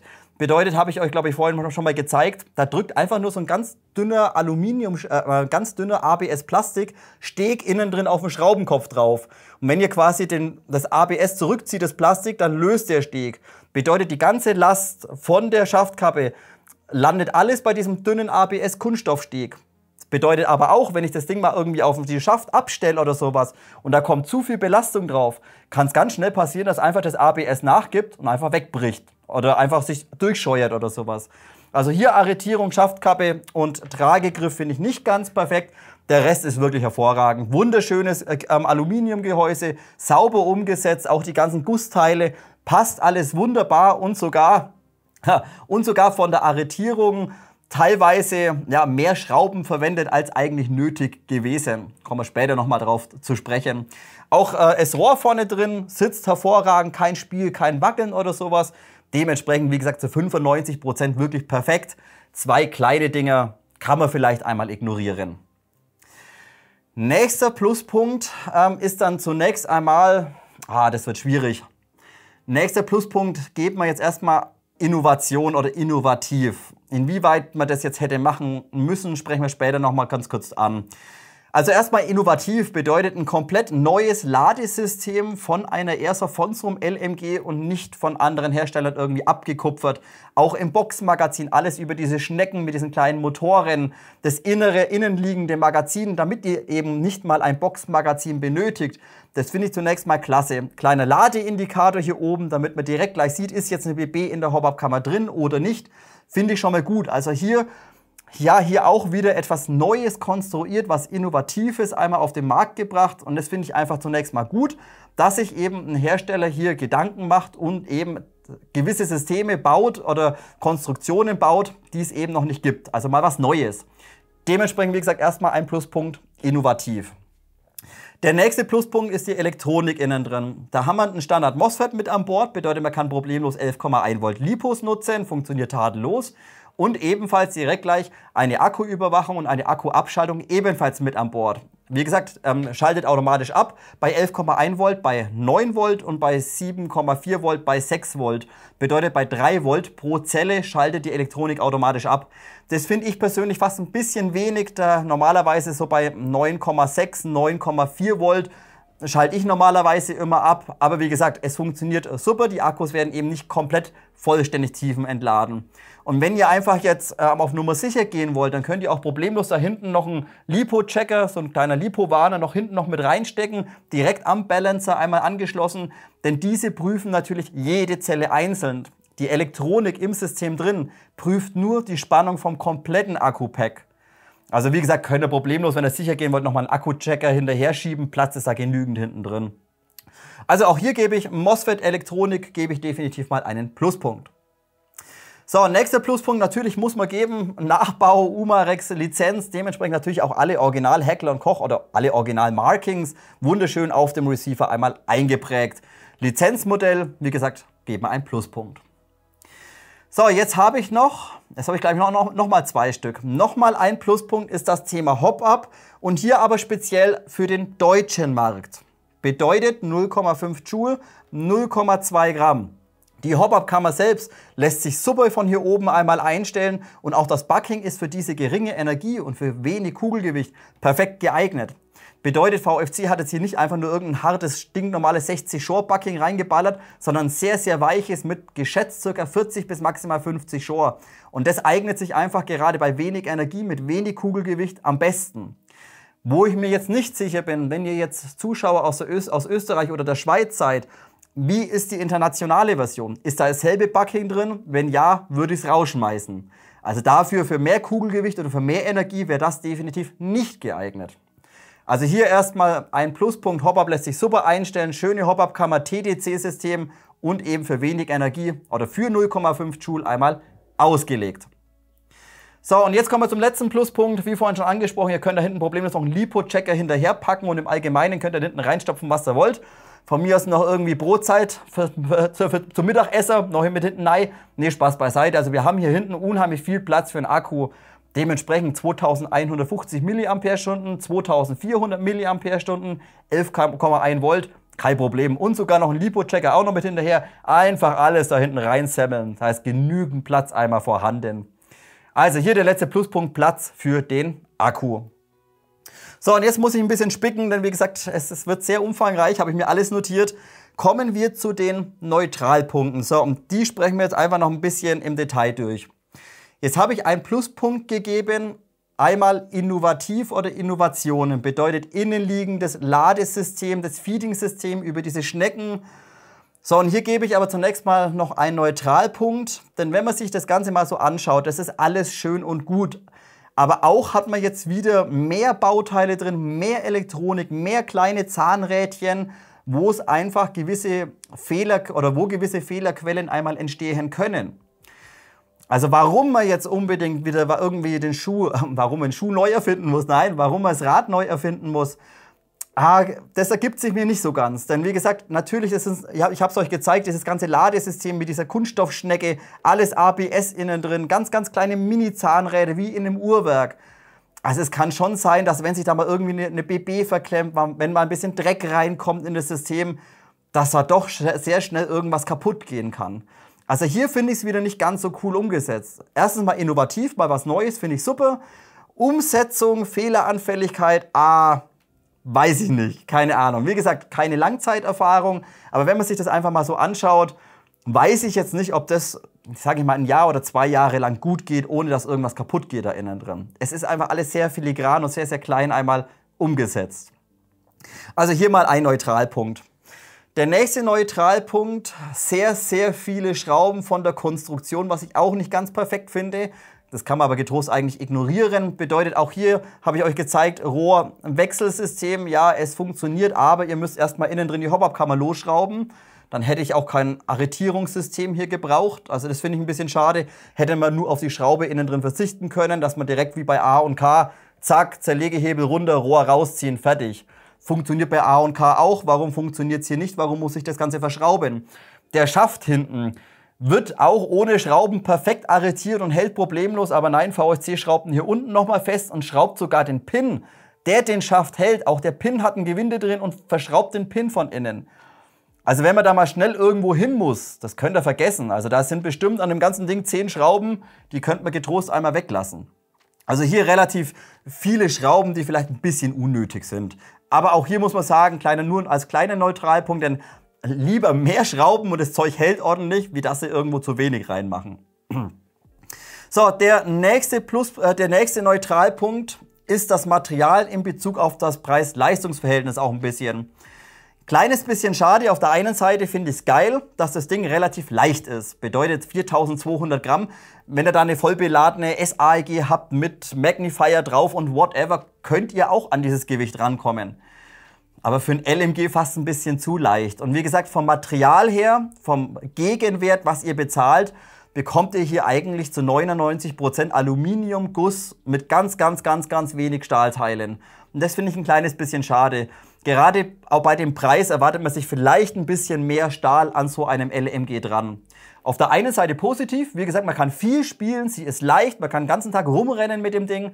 Auf der anderen Seite, wer einfach was wirklich super nachgebildetes und detailliertes haben möchte, der wird hier ein kleines bisschen Stahl leider vermissen. Also kleiner Neutralpunkt, Thema Material. Der nächste Neutralpunkt ist der Klang. Habe ich euch gezeigt oder auch, ja, konntet es vielleicht auch hören. Mein Modell, so wie ich es bekommen habe, kreischt leider out of the box unheimlich. Also ein richtig helles gar nicht schön. Habe ich euch bei den Internals gezeigt. Die Gears sind erstmal gut eingeschimmt, da können wir nicht mauern. Aber die Motoreinstellung ist komplett daneben. Bedeutet, das Pinion Gear drückt viel zu stark gegen das Bevel Gear. Da ist absolut kein Spiel innen drin. Und auch hat es VFC leider nicht für nötig gehalten, hier irgendwie ansatzweise mal ein kleines bisschen Fett irgendwie auf die Gears aufzubringen. Das kann so eigentlich nicht sein, gerade bei dem Preis. Also hier gebe ich definitiv einen Neutralpunkt. Den Klang bekommt man besser hin. Wirklich kritisch sehe ich es jetzt nicht, denn selbst das ganze A&K-Zeug, auch die sind im Auslieferungszustand, kreischen die genauso und müssen auch nachschimmen. Aber wie gesagt, bei dem Preis erwartet man sich vielleicht ein kleines bisschen mehr. So Leute, und jetzt kommen wir zu den Kritikpunkten. Jetzt kommen wir zu meinem persönlichen größten Kritikpunkt und warum ich mir das Modell leider nicht kaufen werde, auch wenn ich im Vorfeld wirklich mega gehypt war und mega Bock drauf hatte. Das ist alles innovativ, alles super, aber dieses innenliegende Ladesystem und das innenliegende Magazin, das ist für mich leider ein No-Go. Bedeutet, die letzten 2 Jahre auf die IWA immer darüber gesprochen, internes Magazin, man braucht kein Boxmac und ich fand es einfach geil, weil ich mag das nicht, wenn man da dieses mega fette Magazin auf der Seite dran hat.